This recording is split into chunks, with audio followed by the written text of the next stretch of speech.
तो पहला प्रश्न ही आपका बुक से है, बताइए anomalies in law and justice नाम की बुक को किसने लिखा है? तो आंसर होगा आरवी रविंद्रन ने। ये आरवी रविंद्रन सुप्रीम कोर्ट के पूर्व न्यायाधीश हैं जिन्होंने ही ये बुक लिखी है। और इस बुक को रिलीज किसने किया? वर्तमान में हमारे जो चीफ जस्टिस ऑफ इंडिया हैं एनवी रमन्ना, उन्होंने। अच्छा बताइए, हमारे जो ये एनवी रमन्ना है ये कौन से नंबर के चीफ जस्टिस ऑफ इंडिया है? 48 नंबर के। बाकी Ravi Shastri star gazing the players in my life नाम की बुक को लिखा। और देखो, माई लाइफ से आपको एक दो बुकें और याद रखनी है। The race of my life, ये ऑटोबायोग्राफी है मिल्खा सिंह की, ये मोस्ट इंपॉर्टेंट रहेगी एग्जाम पॉइंट ऑफ व्यू से। और युवराज सिंह की ऑटोबायोग्राफी है the test of my life. बाकी इंदिरा नूई पेप्सिको की पूर्व सीईओ हैं ये, और इन्होंने कौन सी बुक लिखी थी? My life in full, work, family and our future. और Nitin Gokhale Manohar Parrikar brilliant mind simple life नाम की बुक को लिखा इन्होंने।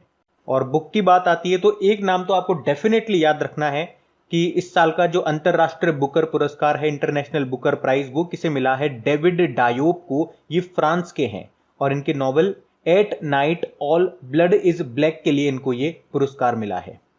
फिर बताइए, अभी हाल ही में ग्रोइंग अप बाइडेन नाम की बुक को किसने लिखा? तो आंसर होगा वेलेरी बाइडेन ने। वेलेरी बाइडेन ओवेन, ये जो अमेरिका के प्रेसिडेंट है जो बाइडेन, उनकी सिस्टर है। और उन्होंने अपनी इस किताब को लिखा है जिसे अप्रैल 2022 में लॉन्च किया जाएगा। बाकी जेके रॉलिंग द क्रिसमस पिग नाम की बुक को लिखा। Amitabh Ghosh the living mountain नाम की बुक को लिखा। और प्रियंका चोपड़ा अनफिनिश्ड नाम से बुक लिखी। अच्छा, अमेरिका की पहली महिला उपराष्ट्रपति का नाम क्या है? कमला हैरिस है। और 3 बुक इनके नाम से भी याद रखना आप। इनकी 3 बुकों के नाम क्या हैं? Superheroes are everywhere, the truth we hold और स्मार्ट ऑन क्राइम। फिर बताइए, किसने Nathuram Godse the true story of Gandhi's assassination नाम की बुक को लिखा? तो आंसर होगा धवल कुलकर्णी ने। तो महात्मा गांधी जी की हत्या करने वाले नाथुराम गोडसे के जीवन और अज्ञात पहलुओं, विचारधाराओं और प्रेरणाओं के बारे में बताया जाएगा इस बुक में, जिसे लिखा है धवल कुलकर्णी ने। ये मुंबई के पत्रकार हैं और इस बुक का नाम है Nathuram Godse the true story of Gandhi के हत्यारे। इसे 2022 में लॉन्च किया जाएगा। बाकी Tahira Kashyap Khurrana the 7 sense of being a mother नाम की बुक को लिखा। और अमर्त्य सेन ने होम इन द वर्ल्ड नाम की बुक लिखी। और सलमान रुश्दी ने लैंग्वेजेस ऑफ ट्रुथ ऐसे नाम की बुक को लिखा। फिर आपको बताना है हाल ही में जारी पुस्तक ऑपरेशन खुकरी के लेखक कौन है? तो आंसर होगा राजपाल पूनिया और दामिनी पूनिया। देखो, अफ्रीका में एक देश आपको मिलेगा सियरा लियोन, तो वहां पे चल रहा था गृह युद्ध। तो फिर यूनाइटेड नेशन ने एक शांति सेना तैयार की थी जिसमें भारतीय सैनिक भी शामिल थे। लेकिन फिर क्या हुआ था, वहां के विद्रोहियों ने उन पर हमला कर दिया था और उन्हें बंदी बना लिया था। उसके बाद भारत ने ब्रिटेन से और अमेरिका से मदद मांगी थी, लेकिन उन्होंने मदद देने से मना कर दिया। उसके बाद भारत का दिमाग सनक गया और फिर उन्होंने ऑपरेशन खुकरी को अंजाम दिया, जिसमें भारतीय सेना ने अकेले विद्रोहियों के घर में घुस घुस कर उनको मारा। और इस ऑपरेशन का नेतृत्व कौन कर रहे थे? जनरल वीके जेटली ने इसका नेतृत्व किया। तो अब उस मिशन में भारतीय सेना की बहादुरी की कहानी बताएगी ये पुस्तक, जिसका नाम है ऑपरेशन खुकरी।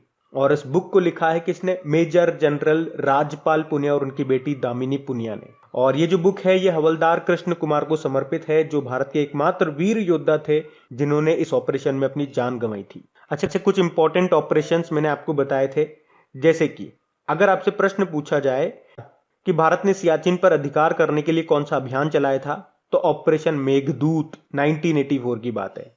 उसी तरह से आपसे पूछा जाए कि किस ऑपरेशन के तहत हैदराबाद को भारत का हिस्सा बनाया गया था, तो ऑपरेशन पोलो।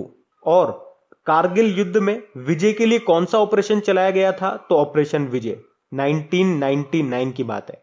अच्छा, याद रखना 1961 में इंडियन आर्मी ने गोवा को पुर्तगालियों से आजाद कराने के लिए एक जो ऑपरेशन चलाया था उसका नाम भी ऑपरेशन विजय ही था, तो यह भी ध्यान रखना। बाकी जम्मू कश्मीर में आतंकवादियों को समाप्त करने के लिए कौन सा ऑपरेशन चलाया गया था, तो ऑपरेशन ऑल आउट। और 2015 में नेपाल में जो भूकंप आया था उसमें बचाव और राहत के लिए जो ऑपरेशन चलाया गया था उसका नाम था ऑपरेशन मैत्री। वैसे मैत्री एक्सरसाइज हम किस देश के साथ करते हैं, तो याद रखना थाईलैंड के साथ करते हैं। लेकिन मित्र शक्ति पूछा जाएगा तो वो हम श्रीलंका के साथ करते हैं। लेकिन केवल शक्ति पूछा जाएगा तो वो हम फ्रांस के साथ करते हैं। और ऑपरेशन शक्ति तो आपको पता ही है, ये दूसरा भारतीय परमाणु परीक्षण था जो कि पोखरण में हुआ था 1998 में। पहला कब हुआ था? 1974 में हुआ था, जिसका नाम था स्माइलिंग बुद्धा। चलो आपके लिए एक प्रश्न छोड़ के जा रहा हूं यहाँ पे। आप बताओ गरुड़ शक्ति नाम का एक्सरसाइज हम किस देश के साथ करते हैं? अभी हम बढ़ते हैं आगे, आप आंसर बताओ। फिर बताइए इंडिया टू द रेस्क्यू नाम की बुक को किसने लिखा है? तो आंसर होगा सुशांत सिंह और श्रुति राव ने। तो पत्रकार हैं सुशांत सिंह और लेखिका हैं ये श्रुति राव, और इन्होंने इंडिया टू द रेस्क्यू नाम से एक नई बच्चों की किताब लिखी है। बाकी Amartya Sen home in the world नाम की बुक को इन्होंने लिखा, का नाम याद रखना। एक सलमान रुश्दी का नाम याद रखना, लैंग्वेजेस टू द ट्रुथ ऐसे नाम की बुक को लिखा। अमिताभ घोष का नाम याद रखो, लिविंग माउंटेन नाम से बुक लिखी इन्होंने। और रवि शास्त्री का नाम याद रखो, इनकी पहली किताब आई है जिसका नाम है star gazing the players in my life. और कुछ और नाम मैं आपको बताऊं, शरण कुमार लिम्बाले हो गया, 30वां सरस्वती सम्मान मिला इन्हें मराठी उपन्यास सनातन के लिए। शरद पगारे की बात करेंगे, 30वां व्यास सम्मान मिला इन्हें इनके उपन्यास पाटलिपुत्र की सम्राज्ञी के लिए। मोहन कृष्ण बोहरा, 30वां बिहारी पुरस्कार मिले इनको इनके उपन्यास तस्लिमा संघर्ष और साहित्य के लिए। तो ये सारे नाम जो मैंने आपको बताया ये मोस्ट इंपॉर्टेंट नाम है, अभी रिसेंटली न्यूज में थे, याद रखना। बढ़ते आगे। फिर बताइए अभी lady doctors the untold stories of India's first women in medicine नाम की बुक को किसने लिखा? कविता राव ने लिखा है। और ये जो बुक है ये भारत की पहली महिला डॉक्टरों की कहानियों को बताती है जिन्हें अक्सर इतिहास के द्वारा अनदेखा किया जाता था। और देखो डॉक्टर से याद आएगा, नेशनल डॉक्टर डे कब मनाते हैं? 1 जुलाई को। इंटरनेशनल नर्स डे पूछूंगा तो 12 मई को मनाते हैं। और इंटरनेशनल मिडवाइफ डे भी याद रखो, 5 मई को मनाया जाता है। अभी सुदीप मिश्रा ने एक बुक लिखी थी, क्या नाम है उसका? Fiercely female the Dutee Chand story. काजल सूरी ने हब्बा खातून नाम की बुक को लिखा। नीना गुप्ता ने सच कहूं तो, ये इनकी ऑटोबायोग्राफी है।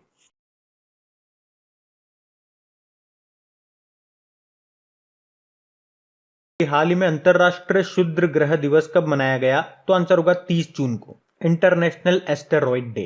तो क्षुद्र ग्रह प्रभाव के खतरों के बारे में जन जागरूकता बढ़ाने के लिए इसे मनाया जाता है। अच्छा, एक प्रश्न है जो कई बार एग्जाम में पूछा जाता है कि एस्टेरॉइड बेल्ट, क्षुद्र ग्रह घेरा, ये कहां पे पाया जाता है?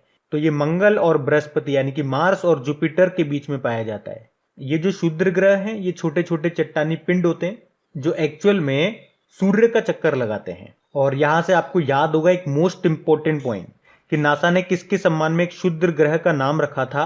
तो पंडित जसराज, मेवात घराने से संबंधित थे ये, और एकमात्र भारतीय बने थे ये सम्मान पाने वाले। बाकी देखो 30 जून को ही हम अंतरराष्ट्रीय संसदीय दिवस के रूप में भी मनाते हैं, इंटरनेशनल डे ऑफ पार्लियामेंटरिज्म।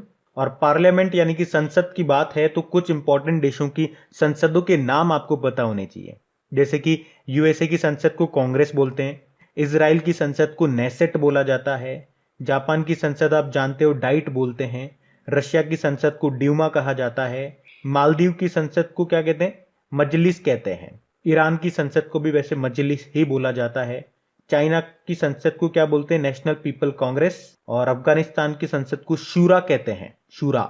जबकि सऊदी अरब की जो संसद है उसको क्या कहते हैं? मजलिस अल शूरा।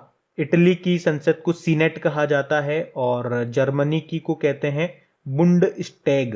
जबकि पाकिस्तान को क्या कहते हैं? नेशनल असेंबली कहते हैं, और मिस्र की को कहते हैं पीपल्स असेंबली। तो ये कुछ एक तो आपको याद होनी ही चाहिए, और अक्सर जो देश आपके न्यूज में बने रहते हैं ना, कम से कम उनके तो याद रखो। बढ़ते आगे। फिर बताइए अभी हाल ही में राष्ट्रीय चिकित्सक दिवस कब मनाया गया? तो आंसर होगा 1 जुलाई को। और 1 जुलाई को ही क्यों मनाते हैं नेशनल डॉक्टर्स डे? तो पश्चिम बंगाल के दूसरे मुख्यमंत्री थे डॉक्टर विधान चंद्र रॉय, और वे एक महान डॉक्टर भी थे। एक्चुअली में उन्हीं की जयंती और पुण्यतिथि दोनों होती है 1 जुलाई को, इसीलिए 1 जुलाई को मनाते हैं। और उन्हें भारत रत्न भी मिल चुका था, कब? 1961 में। अच्छा, इस बार के नेशनल डॉक्टर डे की थीम क्या है? Save the saviour. अच्छा, डॉक्टर से ही आपको याद आना चाहिए कि नर्स डे, अंतरराष्ट्रीय नर्स दिवस कब मनाया जाता है? 12 मई को मनाते हैं। 12 मई को क्यों मनाते हैं? फ्लोरेंस नाइटिंगेल का जन्मदिन होता है, जिन्हें लेडी विद लैंप भी कहते हैं। और नर्स की बात हो गई तो मिडवाइफ का नाम भी आना चाहिए, इंटरनेशनल मिडवाइफ डे, जो कि 5 मई को मनाया जाता है। और आपको याद होगा WHO ने 2020 को नर्स और मिडवाइफ का वर्ष year of nurse and midwife के रूप में घोषित किया था। वैसे अगर आपसे पूछा जाए कि बाजरे का अंतरराष्ट्रीय वर्ष ये किस वर्ष को घोषित किया गया, यानी कि इंटरनेशनल ईयर ऑफ मिलेट्स, तो याद रखना 2023 को। और मेडिकल से आप क्या याद रख सकते हैं कि 2020 का मेडिकल का नोबेल पुरस्कार किसे मिला? 3 जनों को मिला था, Harvey J Alter, Michael Houghton, और Charles M Rice hepatitis C virus के लिए। और कैसे हमने इसको याद किया था? हमने सारे नोबेल प्राइज ट्रिक से याद किए थे। तो हर उस इंसान को जिसे हेपेटाइटिस सी वायरस से छुटकारा पाना है तो उसे राइस खाना चाहिए। और कितना राइस खाना चाहिए? प्लेट, 2 प्लेट नहीं, ½ टन राइस खाना चाहिए। तो ये सारे पॉइंट्स ध्यान रखना। उसके अलावा आप ध्यान रखो 1 जुलाई को वैसे नेशनल चार्टेड अकाउंट्स डे के रूप में भी मनाया जाता है, और 1 जुलाई को ही नेशनल पोस्टल्स वर्कर्स डे, राष्ट्रीय डाक कर्मचारी दिवस के रूप में भी मनाते हैं। फिर बताइए अभी विश्व खेल पत्रकार दिवस कब मनाया गया? तो आंसर होगा 2 जुलाई को। तो वर्ल्ड स्पोर्ट्स जर्नलिस्ट डे ये हर साल 2 जुलाई को मनाया जाता है, और इसे मनाने का उद्देश्य क्या है? खेल पत्रकारों के कामों को स्वीकार करना और उन्हें अपने काम में बेहतर करने के लिए प्रोत्साहित करना। बाकी अंतरराष्ट्रीय खेल प्रेस संघ, इंटरनेशनल स्पोर्ट्स प्रेस एसोसिएशन का हेडक्वार्टर आपको मिलेगा कहाँ पे? लॉजेन, स्विट्जरलैंड में। और पत्रकारिता से एक डे और याद होना चाहिए आपको, वर्ल्ड प्रेस फ्रीडम डे 3 मई को मनाया जाता है। और अभी वर्ल्ड प्रेस फ्रीडम इंडेक्स आया था, उसमें भारत 142 नंबर पे था, याद रखना। टॉप पे नॉर्वे था। और उस इंडेक्स को जारी करता है कौन? Reporters without border. अच्छा बताइए अंतरराष्ट्रीय सहकारिता दिवस कब मनाया जाता है? तो आंसर होगा 3 जुलाई को। वैसे कोई फिक्स नहीं है ये जुलाई के पहले शनिवार को मनाया जाता है, तो इस बार हमने इसको 3 जुलाई में मनाया है। इंटरनेशनल डे ऑफ कोऑपरेटिव्स इसको इंग्लिश में बोलते हैं, और इसका उद्देश्य है सहकारिता के बारे में जागरूकता बढ़ाना।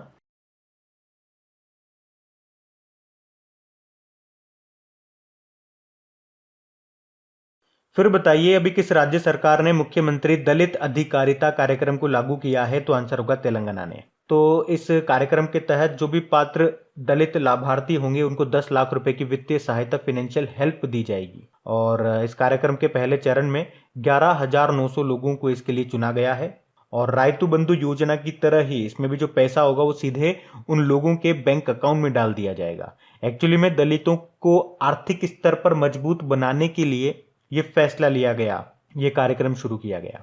देखो तेलंगाना की कैपिटल हैदराबाद है, मुख्यमंत्री के चंद्रशेखर राव, और यहाँ के गवर्नर हैं तमिलिसाई सौंदरराजन, जिनके पास अतिरिक्त प्रभार है, एडिशनल चार्ज पुडुचेरी का। और चीफ जस्टिस कौन बनी है? यहाँ की पहली महिला चीफ जस्टिस बनी है अभी हिमा कोहली। फिर बताइए अभी हाल ही में किस राज्य ने सॉल्ट कार्यक्रम को पेश किया? तो आंसर होगा आंध्र प्रदेश। सॉल्ट का मतलब हो गया सपोर्टिंग आंध्रा लर्निंग ट्रांसफॉर्मेशन। और इस कार्यक्रम का मुख्य उद्देश्य क्या है? स्कूल के जो फाउंडेशन है उसको मजबूत करना, शिक्षकों को ट्रेनिंग देना। और इस साल्ट प्रोग्राम के लिए वर्ल्ड बैंक कितने का लोन दे रहा है? $250 मिलियन का लोन दे रहा है। अच्छा देखो आंध्र प्रदेश की 3 कैपिटल है, आपको याद रखनी है, अमरावती, विशाखापत्तनम और कुर्नूल। सबसे इंपॉर्टेंट देखो 3 कैपिटल तो सबको याद होगी, एग्जाम में आपसे डायरेक्ट नहीं पूछेगा, पूछना होगा ना तो यूं पूछेगा बताओ आंध्र प्रदेश की एडमिनिस्ट्रेटिव कैपिटल कौन सी है। अब बताओ, याद होगी तो ही बताओगे ना। तो याद रखना लेजिस्लेटिव कैपिटल अमरावती है, एडमिनिस्ट्रेटिव कैपिटल विशाखापत्तनम है, और जुडिशियल कैपिटल इसकी कुर्नूल है। मुख्यमंत्री कौन है? जगन मोहन रेड्डी।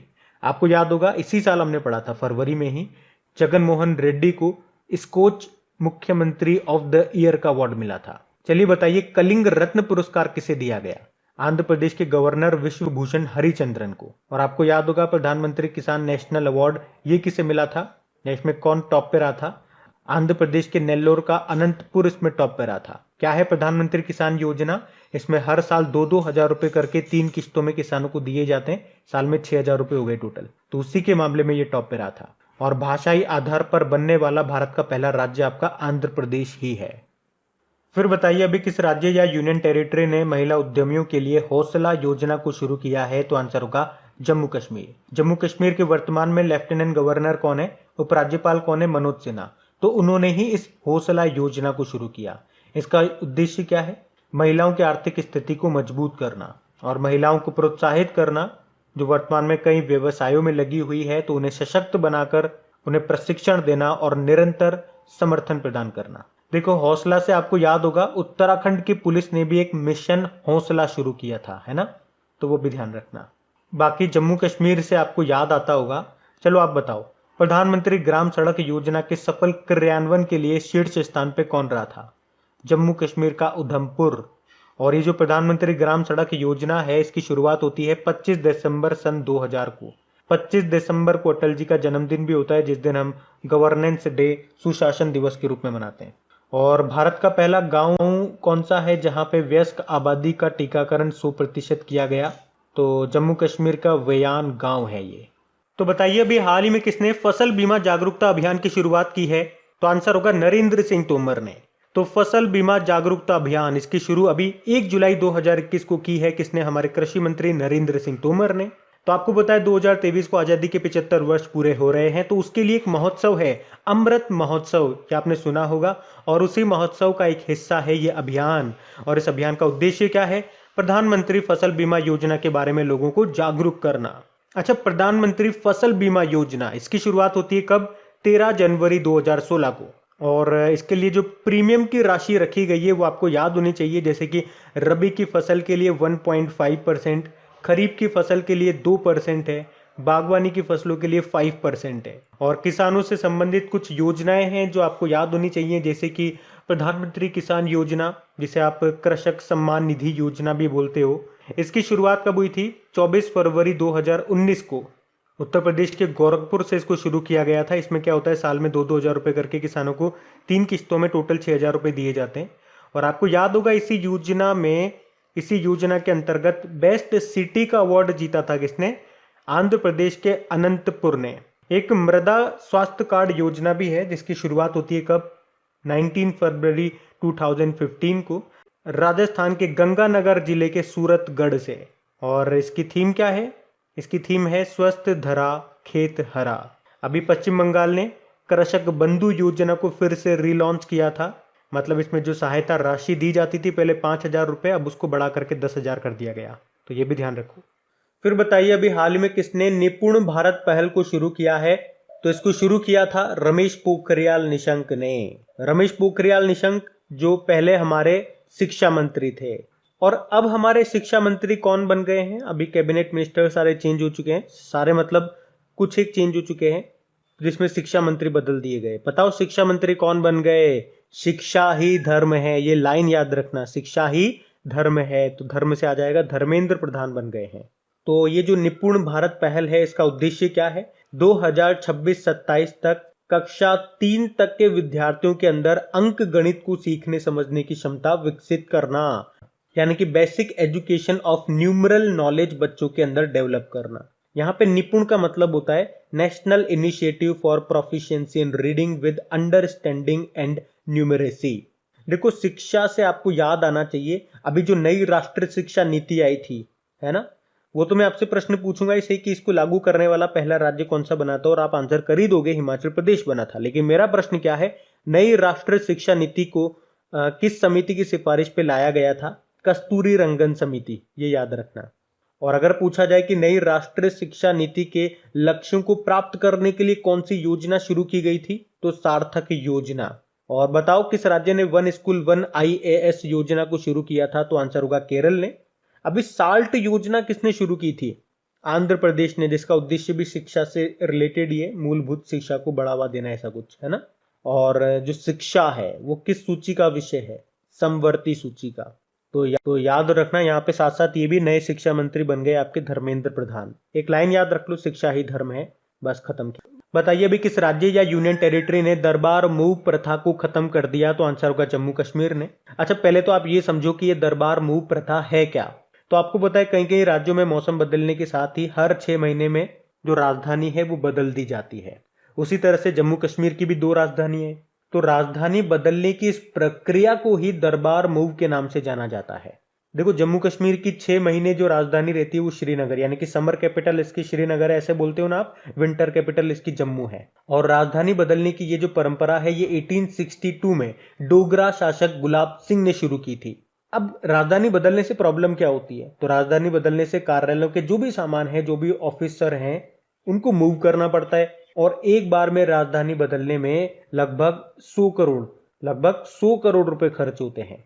तो आप देख लो, साल में 2 बार राजधानियां बदल रहे हो, लगभग 200 करोड़ रुपए आपको खर्च करने पड़ेंगे। तो अब इस प्रथा को ही खत्म कर दिया, जिससे डायरेक्ट आपकी ये जो 200 करोड़ रुपए खर्च हो रहे थे केवल राजधानी को इधर से उधर बदलने में, वो आपके सीधे सीधे बच जाएंगे। तो इससे ये फायदा होगा। तो याद रखना भी किसने दरबार मूव प्रथा को खत्म कर दिया? जम्मू कश्मीर ने। अच्छा बताओ एशिया का सबसे बड़ा ट्यूलिप गार्डन ये कहां पे शुरू हुआ? जम्मू कश्मीर के श्रीनगर में। और खेलो इंडिया शीतकालीन राष्ट्रीय खेल 2021 का आयोजन ये कहां पे हुआ था? जम्मू कश्मीर के गुलमर्ग में हुआ था। और अगर आपसे पूछा जाए कि खेलो इंडिया यूथ गेम्स का चौथा संस्करण कहाँ पे होना है, तो हरियाणा के पंचकुला में होना है। और वैसे 2021 में नवंबर में होना था, लेकिन इसको शिफ्ट कर दिया, अभी फरवरी 2022 में होगा। और दूसरा खेलो इंडिया यूनिवर्सिटी गेम्स ये होना है आपका कर्नाटक में। और अगर आपसे पूछा जाए कि भारत का पहला गांव जहां सभी वयस्क आबादी का 100% टीकाकरण किया गया, तो वे गांव कौन सा है? वेयान गांव है, जम्मू कश्मीर का ही है। तो ये याद रखना बढ़ते आगे।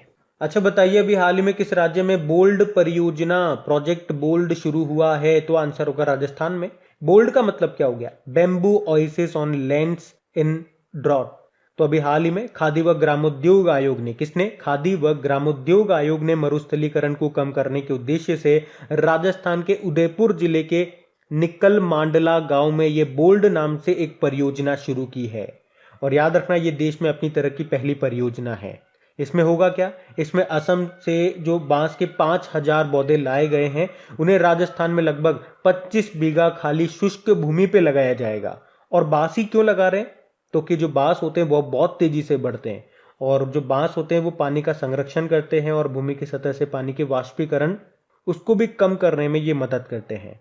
और इस तरह से केवीआईसी ने एक ही स्थान पर एक ही दिन में सर्वाधिक संख्या में बांस के पौधे लगाने का एक वर्ल्ड रिकॉर्ड भी बना दिया है। तो समझ में आ गया बांस के पौधे क्यों लगा रहे हैं। मतलब इससे फायदा ये होने वाला है कि मरुस्थलीकरण कम होने में मदद मिलेगी, और इसके अलावा बांस को आदिवासी लोग काट कर बेच भी सकेंगे, क्योंकि ये एक आध साल में बड़े हो जाते हैं। तो आदिवासी लोग इसको काट देंगे, नए उगा देंगे, फिर उनको बेच देंगे, उससे उनकी आजीविका भी चलती रहेगी। तो इससे दो फायदे हो जाएंगे। बांस याद रखना एक प्रकार की घास है, घास के अंदर आती है, ये पेड़ नहीं है ये। चलो आप तो यही बता दो, वर्ल्ड बैम्बू डे कब मनाया जाता है? उसके अलावा अगर आपसे पूछा जाए मरुस्थलीकरण रोकथाम दिवस ये कब होता है, ये भी बताओ कमेंट बॉक्स में टाइप करके। चलो ये मैं बता देता हूँ, 17 जून को मनाते हैं वर्ल्ड बैम्बू डे, आप बता दो। और झीलों का शहर ये कहा जाता है उदयपुर को। और झीलों का देश किसको कहा जाता है ये बताओ? ये फिनलैंड को कहा जाता है। अच्छा अगर आपसे पूछा जाए अभी किसे लैंड फॉर लाइफ अवार्ड 2021 ये दिया गया था, तो श्याम सुंदर जादी को, ये राजस्थान के ही हैं। अभी आपको याद होगा राजस्थान ने ही चिरंजीवी योजना शुरू की थी, घर घर औषधि योजना राजस्थान में शुरू हुई थी। चलिए आप तो ये बताइए, किस राज्य के द्वारा वैदिक शिक्षा और संस्कार बोर्ड का गठन किया जाएगा? तो आंसर होगा राजस्थान के द्वारा।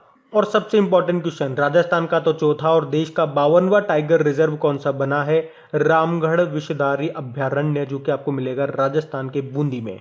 और भारत का पहला राज्य जिसने जीनोम सीक्वेंसिंग सुविधा को शुरू किया, तो वो भी राजस्थान ही है। अबे राजस्थान की जो कैपिटल है पिंक सिटी जयपुर, उससे वर्ल्ड हेरिटेज साइट का दर्जा भी मिला है, याद रखना ये भी। और राजस्थान के मुख्यमंत्री हैं अशोक गहलोत, और कलराज मिश्र यहाँ के गवर्नर हैं, और चीफ जस्टिस हैं इंद्रजीत मोहंती।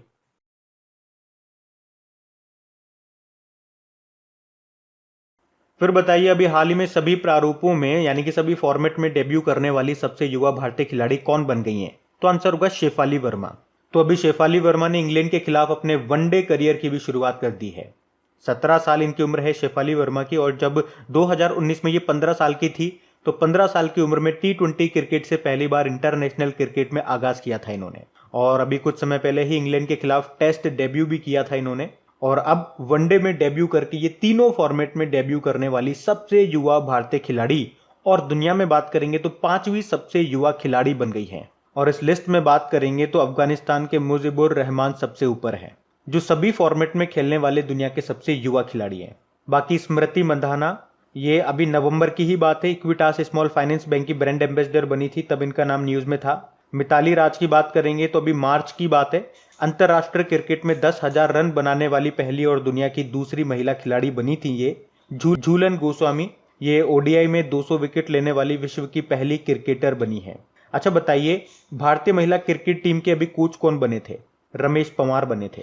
और एक और प्रश्न का जवाब दीजिए, अभी किस भारतीय बल्लेबाज को 21वीं सदी का महानतम टेस्ट क्रिकेटर घोषित किया गया? तो आंसर होगा सचिन तेंदुलकर को। जबकि बॉलर में बात करेंगे तो मुथैया मुरलीधर को, श्रीलंका के ये। अच्छा चलिए कमेंट बॉक्स में टाइप करके बताइए, असम की पहली महिला वित्त मंत्री फाइनेंस मिनिस्टर का नाम क्या है? फिर बताइए, हाल ही में चर्चा में रही राही सरनोबत का संबंध किस क्षेत्र से है? तो ये एक शूटर है, और अभी इनका नाम न्यूज में इसलिए है क्योंकि ISSF शूटिंग वर्ल्ड कप में महिलाओं की 25 मीटर पिस्टल चैंपियनशिप में गोल्ड मेडल जीता इन्होंने, और वे इस टूर्नामेंट में 1 सिल्वर और 2 ब्रॉन्ज मेडल जीतने वाली पहली भारतीय हैं। अच्छा, इस ISSF वर्ल्ड कप 2021 का आयोजन कहां पे हो रहा है? तो ये हो रहा था क्रोएशिया के ओसीजेक में। और एक दीपिका कुमारी का नाम भी याद रखना, ये तीरंदाज हैं। अभी 2021 के तीरंदाजी विश्व कप जो कि पेरिस में हो रहे थे, उनमें एक दिन में 3 गोल्ड मेडल जीत करके रिकॉर्ड बनाया था इन्होंने। तो इन प्लेयरों के तो नाम आप याद रखा करो, एग्जाम में पूछेंगे ना तो ज्यादातर चांसेस हैं नाम देकर के पूछ लेंगे कि इनका संबंध किस खेल से है। तो कम से कम ये तो याद रखो कि कौन सा प्लेयर क्या गेम खेलता है, बाकी तो फिर दूर की बात है। फिर बताइए, अभी हाल ही में भारतीय मूल के अब तक के सबसे युवा शतरंज ग्रैंड मास्टर कौन बन गए? तो आंसर होगा अभिमन्यु मिश्रा। तो भारतीय मूल के अमेरिकी अभिमन्यु मिश्रा ये दुनिया के सबसे कम उम्र के शतरंज ग्रैंड मास्टर बन गए हैं, और इन्होंने ये खिताब हासिल किया जब इनकी उम्र है 12 साल 4 महीने और 25 दिन। और इस तरह से इन्होंने किसका रिकॉर्ड तोड़ दिया? रशिया के सेर्गेई कर्जेकिन का रिकॉर्ड तोड़ दिया, जिन्होंने ये खिताब हासिल किया था जब उनकी उम्र थी 12 साल 7 महीने, और अभिमन्यु मिश्रा की है लगभग 12 साल 5 महीने। तो याद रखना, ये अब दुनिया के सबसे कम उम्र के ग्रैंड मास्टर बन गए हैं, अभिमन्यु मिश्रा इनका नाम है। अच्छा, वैसे अभी तक आपको याद होगा भारत के सबसे कम उम्र के और दुनिया के दूसरे सबसे युवा ग्रैंड मास्टर थे कौन? डी गुकेश। वो तमिलनाडु से थे, जिन्होंने आपको याद होगा अभी गर्लफ्रेंड चैलेंज चेस का खिताब भी जीता था। तो अब थोड़ी सी रैंकिंग चेंज हो गई है, अब हम क्या कहेंगे, भारत के सबसे कम उम्र के युवा ग्रैंड मास्टर तो यही है डी गुकेश, लेकिन दुनिया में अब ये तीसरे नंबर पे आ गए, तीसरे सबसे युवा बन गए। पहले नंबर पे अभिमन्यु मिश्रा, दूसरे नंबर पे सर्गेई कर्जेकिन, और तीसरे नंबर पे आ गए डी गुकेश, है ना? ये थोड़ा सा ध्यान रखना। वैसे अभी 68 नंबर के हमारे ग्रैंड मास्टर कौन है? अर्जुन कल्याण है, ये भी तमिलनाडु से ही है।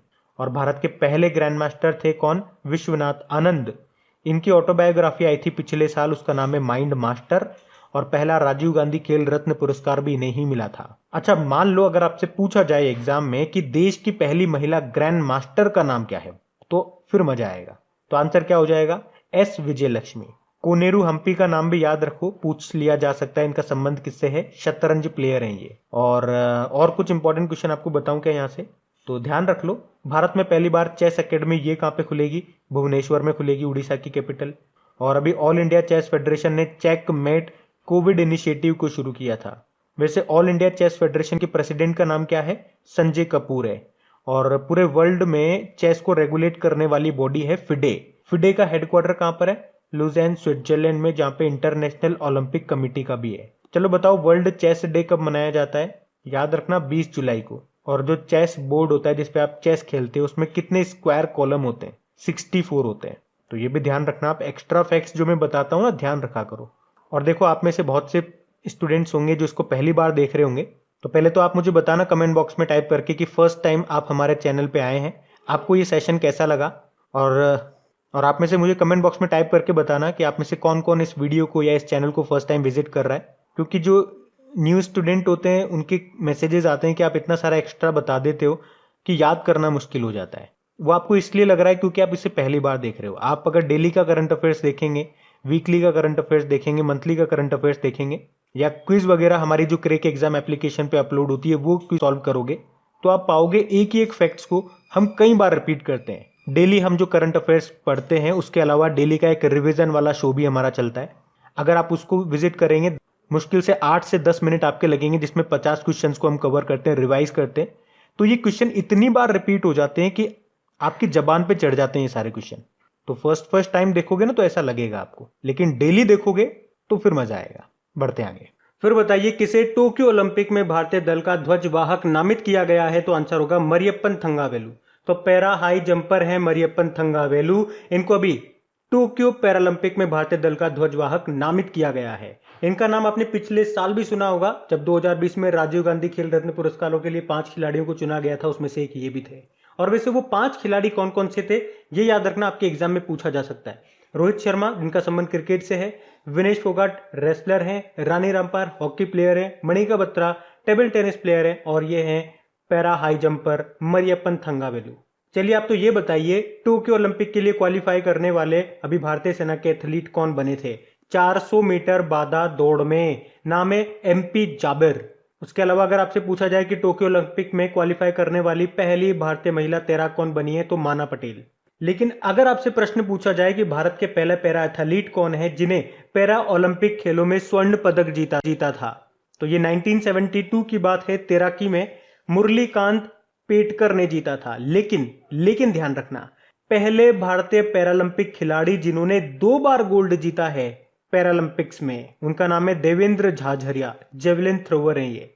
और पैरा ओलंपिक खेलों का जनक किन्हें कहा जाता है? सर लुडविग गुट्टमन को।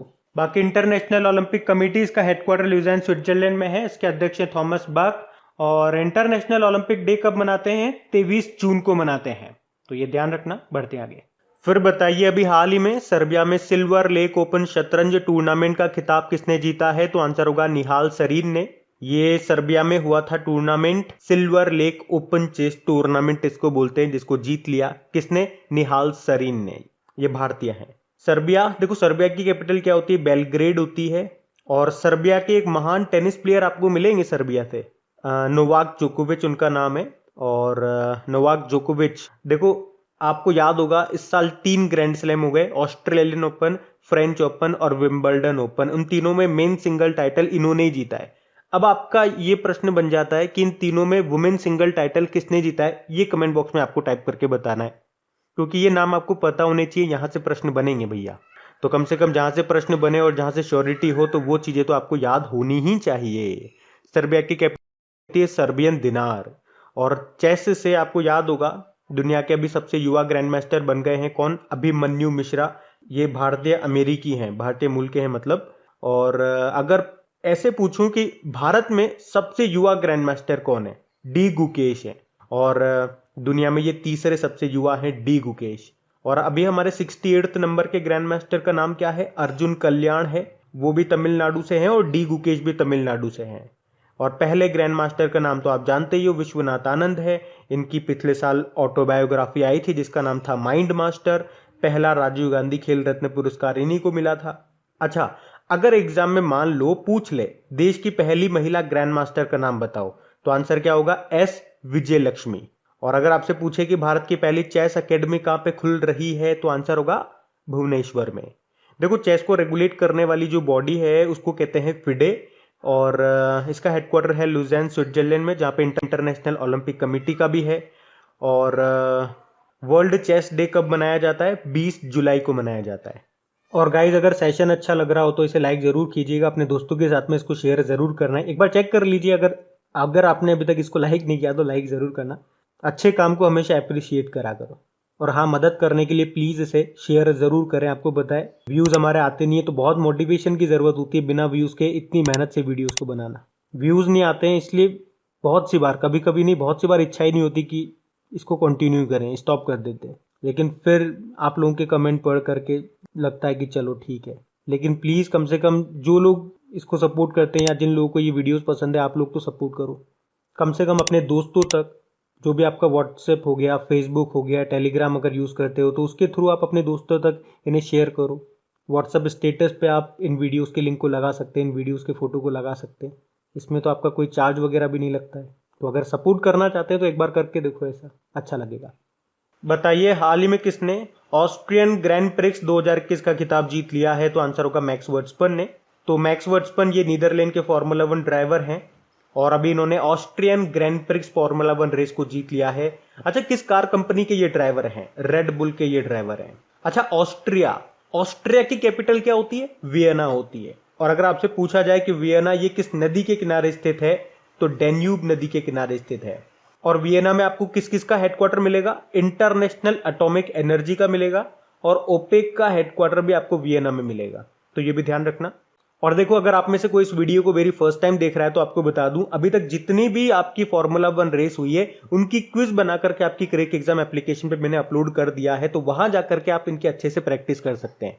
फिर आपको ये टेंशन लेने की जरूरत नहीं है कि ये इतनी सारी हो गई है, इनको याद कैसे करेंगे, क्योंकि यहां से प्रश्न बनते ही बनते हैं। देखो, अभी 2-3 टॉपिक तो बहुत मोस्ट इंपॉर्टेंट है। अभी 8 राज्यों के गवर्नर चेंज हुए, अभी कैबिनेट मिनिस्टर्स बने, नए बने थे 15, और उसके अलावा 2-3 और के जो मिनिस्ट्रियां हैं वो चेंज हो गई थी। एक ये फॉर्मूला 1 रेस हो गई। तो ये तो मतलब वो टॉपिक है जो आपको याद होने चाहिए किसी भी कीमत पे। तो गवर्नर्स और मिनिस्टर्स पे तो मैंने याद कराने के लिए एक ट्रिकी वीडियो भी अपलोड कर दिया, इनकी क्विज भी मैंने बना करके अपलोड कर दी। तो क्रिक एग्जाम एप्लीकेशन पे जाओ, उसे खोलो, वहां पे आपको क्विज मिल जाएगी और उसे जितनी बार हो सकता है उतनी बार लगाओ। शुरुआत में अगर आप लगाओगे तो हो सकता है आपसे मिस्टेक हो, गलतियां हो। मान लो आपने एक बार क्विज लगाई, कोई क्वेश्चन गलत हो गया, फिर आप वापस से क्विज लगाओ, तो पिछली बार जो क्वेश्चन गलत हुआ था इस बार आपको याद रहेगा ना कि उसका आंसर क्या था, तो फिर दूसरी बार आप वो गलती नहीं करोगे। मान लो दूसरी बार भी गलती कर दी तो तीसरी बार जब आप लगाओगे तो तीसरी बार वो गलती नहीं करोगे। मान लो तीसरी बार भी गलती कर दी तो चौथी बार नहीं करोगे, पांचवी बार नहीं करोगे। अरे एक समय तो ऐसा आएगा जब आप गलती नहीं करोगे, उसे सही करोगे। तो क्विज का ये बेनिफिट होता है, तो क्विज लगाते रहा करो। सबसे कम समय लगता है, वीडियो देखने में ज्यादा समय लगता है, मान सकते हैं, एक बार देख लो, दो बार देख लो, बार बार नहीं दे सकते इतना समय लगा करके, लेकिन क्विज लगाओ।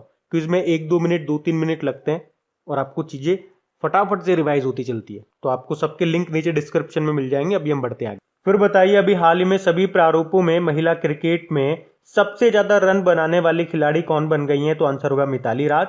तो भारत की कप्तान है ये मिताली राज, और इन्होंने अभी इंग्लैंड की पूर्व कप्तान चार्लोटे एडवर्ड्स को पछाड़ करके सभी फॉर्मेट में महिला क्रिकेट में सबसे ज्यादा रन बनाने वाली ये खिलाड़ी बन गई हैं। कौन? मिताली राज। अच्छा, शेफाली वर्मा से कुछ याद आता है क्या? अभी सभी प्रारूपों में यानी कि सभी फॉर्मेट में डेब्यू करने वाली सबसे युवा भारतीय खिलाड़ी बनी है ये। उसके अलावा स्मृति मंधाना की बात करेंगे। आपको याद होगा इक्विटास स्मॉल फाइनेंस बैंक की ये ब्रांड एम्बेसडर बनी थी अभी। और झूलन गोस्वामी की बात करेंगे तो ये ओडीआई में 200 विकेट लेने वाली विश्व की पहली क्रिकेटर बनी है। और मिताली राज से और क्या याद आता है आपको? मिताली राज, अभी मार्च की बात है, अंतरराष्ट्रीय क्रिकेट में 10,000 रन बनाने वाली पहली और दुनिया की दूसरी महिला खिलाड़ी ये बनी थी। चलो आप तो ये बता दो, भारतीय महिला क्रिकेट टीम के अभी कोच कौन बने थे? तो याद रखना, रमेश पंवार बने थे। और अगर आपसे पूछा जाए अभी किस भारतीय बल्लेबाज को 21वीं सदी का महानतम टेस्ट क्रिकेटर घोषित किया गया, तो आंसर क्या होगा? सचिन तेंदुलकर को। और बॉलर में बात करेंगे तो श्रीलंका के मुथैया मुरलीधर। और अगर आपसे पूछा जाए कि दशक की सर्वश्रेष्ठ महिला क्रिकेटर कौन है, ये ऑस्ट्रेलिया की है, इनका नाम है एलिसा पेरी। और पुरुषों में बात करेंगे तो विराट कोहली आंसर होगा। और T20 में पुरुष क्रिकेटर किसको चुना गया था? राशिद खान को चुना गया था। और टेस्ट क्रिकेट में पूछेंगे तो स्टीव स्मिथ को। उसके अलावा दशक का खेल भावना दिखाने का पुरस्कार किसे मिला था? महेंद्र सिंह धोनी को। तो ये भी आप ध्यान रख सकते हैं। ये तो सिर्फ पीछे वाले क्वेश्चन मैंने आपको रिवाइज कराए जो आपने ऑलरेडी पढ़ रखे हैं। बढ़ते हैं आगे। फिर बताइए, अभी हाल ही में किसने पुरुषों की 400 मीटर बाधा दौड़ का विश्व रिकॉर्ड तोड़ दिया? तो आंसर होगा कार्स्टन वॉलहोम। तो नॉर्वे के 25 साल के एथलीट हैं ये कार्स्टन वॉलहोम, और अभी इन्होंने बिस्लेट खेलों के दौरान 400 मीटर बाधा दौड़ में लंबे समय से चले आ रहे विश्व रिकॉर्ड को तोड़ दिया है। पहले ये रिकॉर्ड 29 साल तक अमेरिका के हर्डलर केविन यंग के नाम था, और उनका रिकॉर्ड टाइमिंग कितना था? 46.78 सेकेंड, जिसे अभी वॉलहोम ने तोड़ दिया। और इनका रिकॉर्ड टाइम कितना है? 46.70 सेकेंड। अच्छा, 400 मीटर बाधा दौड़ हर्डल रेस से आपको कुछ याद आता है क्या? अभी टोक्यो ओलंपिक के लिए क्वालिफाई करने वाले पहले भारतीय पुरुष बने थे MP जबीर, उनका नाम है, 400 मीटर बाधा दौड़ में। बाकी सिफान हसन, ये नीदरलैंड की 28 साल की धाविका हैं जिन्होंने महिलाओं की 10,000 मीटर की दौड़ में वर्ल्ड रिकॉर्ड बनाया था। बाकी कैली मैककियोन ऑस्ट्रेलियाई तैराक हैं जिन्होंने 100 मीटर बैक स्ट्रोक में वर्ल्ड रिकॉर्ड बनाया था। और शेली एन फ्रेजर प्राइस जमैका की धाविका हैं, और अभी 100 मीटर में विश्व की दूसरी सबसे तेज धाविका ये बनी थी। पहली कौन है? USA की फ्लोरेंस ग्रिफिथ जॉइनर है। फिर बताइए, टोक्यो ओलंपिक खेलों के लिए भारतीय दल का ध्वजवाहक कौन होंगे? तो 2 जने हैं, MC मैरीकॉम और मनप्रीत सिंह। अब देखो, यहाँ पे एक और चीज क्लियर करने की जरूरत है। टोक्यो ओलंपिक गेम्स में उद्घाटन समारोह में भारतीय दल के ध्वजवाहक होंगे ये दोनों। कौन दोनों? बॉक्सर MC मैरीकॉम और हमारे जो हॉकी टीम के कप्तान है मनप्रीत सिंह। लेकिन समापन समारोह में ध्वजवाहक कौन होंगे? पहलवान बजरंग पूनिया होंगे। ये बात माइंड में क्लियर रखना। अच्छा, फिर ये बताओ, टोक्यो पैरालंपिक में ध्वजवाहक कौन है? मरियप्पन थंगावेलु हैं। ये हाई जंपर हैं, तमिलनाडु से हैं। और 2020 में जो राजीव गांधी खेल रत्न पुरस्कार मिला था 5 खिलाड़ियों को, उसमें से एक ये भी थे। बाकी देखो, टोक्यो ओलंपिक से कुछ नाम आपको याद रखने हैं, जैसे कि अशोक कुमार का नाम टोक्यो ओलंपिक में कुश्ती में एम्पायरिंग करने वाले एकमात्र भारतीय रेफरी हैं। और कर्णम मल्लेश्वरी का नाम याद रखना, ओलंपिक में पदक जीतने वाली ये पहली भारतीय महिला है, वेटलिफ्टर है ये, और अभी दिल्ली यूनिवर्सिटी की पहली वाइस चांसलर भी इनको बनाया गया है। और ओलंपिक खेलों के इतिहास में क्वालिफाई करने वाले पहले ट्रांसजेंडर बने कौन? लॉरेल हब्बार्ड, न्यूजीलैंड के हैं, ये वेटलिफ्टर हैं और महिलाओं की कैटेगरी में खेलेंगे इस बार ये। फिर बताइए, अभी हाल ही में 2021 महिला स्पीड शतरंज चैंपियनशिप को किसने जीत लिया? तो आंसर होगा होव युफान ने। होव युफान ये चाइना के शतरंज प्लेयर हैं और अभी इन्होंने FIDE-Chess.com महिला स्पीड शतरंज चैंपियनशिप 2021 का खिताब जीत लिया है। और इसमें इन्होंने किसको हराया? भारतीय ग्रैंड मास्टर हरिका द्रोणावल्ली को हराया है। तो याद रखना, होव युफान ये एक चीनी शतरंज ग्रैंड मास्टर हैं और 4 बार की महिला विश्व शतरंज चैंपियन भी हैं और वे ग्रैंड मास्टर के खिताब के लिए क्वालिफाई करने वाली अब तक की सबसे कम उम्र की महिला खिलाड़ी हैं और इसी के साथ महिला विश्व शतरंज चैंपियनशिप जीतने वाली सबसे कम उम्र की महिला खिलाड़ी भी हैं ये। अच्छा, दुनिया के सबसे युवा ग्रैंड मास्टर अभी कौन बने थे? अभिमन्यु मिश्रा बने थे, भारतीय मूल के अमेरिकी हैं ये।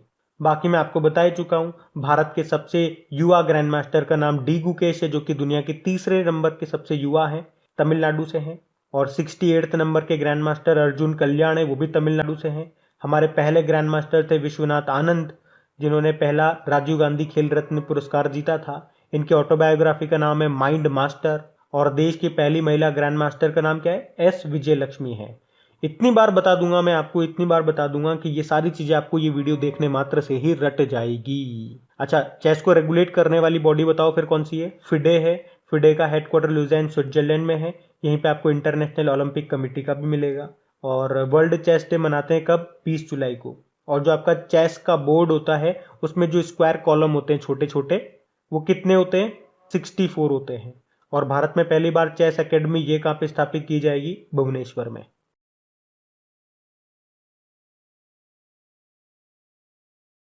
फिर बताइए, किस अंतरिक्ष एजेंसी के द्वारा पहला दिव्यांग अंतरिक्ष यात्री नियुक्त किया जाएगा? तो आंसर होगा European space agency. European space agency, जिसका मुख्यालय आपको मिलेगा पेरिस में। एक्चुअली में ये 22 सदस्य देशों का एक अंतर सरकारी संगठन है जिसकी स्थापना होती है 1975 में। यूरोपियन स्पेस एजेंसी से क्या याद आता है आपको अभी? कि एनविजन नाम से एक सैटेलाइट इसने भेजा था शुक्र ग्रह के लिए, शुक्र ग्रह यानी कि वीनस की स्टडी के लिए। और लकड़ी का सैटेलाइट भी भेजेगा ये, जिसका नाम क्या रखा है? वीजा वुड सेट, जिसे न्यूजीलैंड से लॉन्च किया जाएगा। और अब विकलांग अंतरिक्ष यात्री भी ये भेजेगा। देखो, कुछ देशों की जो स्पेस एजेंसियां हैं उनके नाम आपको याद होने चाहिए। कुछ मोस्ट इंपॉर्टेंट मैं बताऊं तो नासा तो आप जानते ही हो, यूएसए की स्पेस एजेंसी है। रशिया की स्पेस एजेंसी को क्या कहते हैं? रॉसकॉस्मोस। जापान की को कहते हैं जाक्सा। जाक्सा मतलब हो गया Japan aerospace exploration agency. China की है CNSA यानी कि चाइना नेशनल स्पेस एजेंसी। और फ्रांस की क्या है? CNES यानी कि national centre for space studies. तो CNSA और CNES में कंफ्यूज मत हो जाना। भारत की तो इसरो आप जानते ही हो। फिर बताइए, हाल ही में किस देश ने दुनिया का दूसरा सबसे बड़ा जल विद्युत बांध बनाया है? तो आंसर होगा चाइना ने। तो अभी चाइना ने दुनिया के दूसरे सबसे बड़े जल विद्युत बांध की पहली 2 इकाइयों को, यानी कि जो प्रोडक्शन यूनिट है, उनको चालू भी कर दिया है। और दुनिया का ये जो दूसरा सबसे बड़ा हाइड्रो पावर प्लांट है, ये मिलेगा आपको बेहतन बांध पर। ये जो बेहतन बांध है, ये दक्षिण पश्चिमी चीन में जिनशा नदी पर स्थापित किया गया है। जिनशा नदी ये यांगसी नदी की एक सहायक नदी है।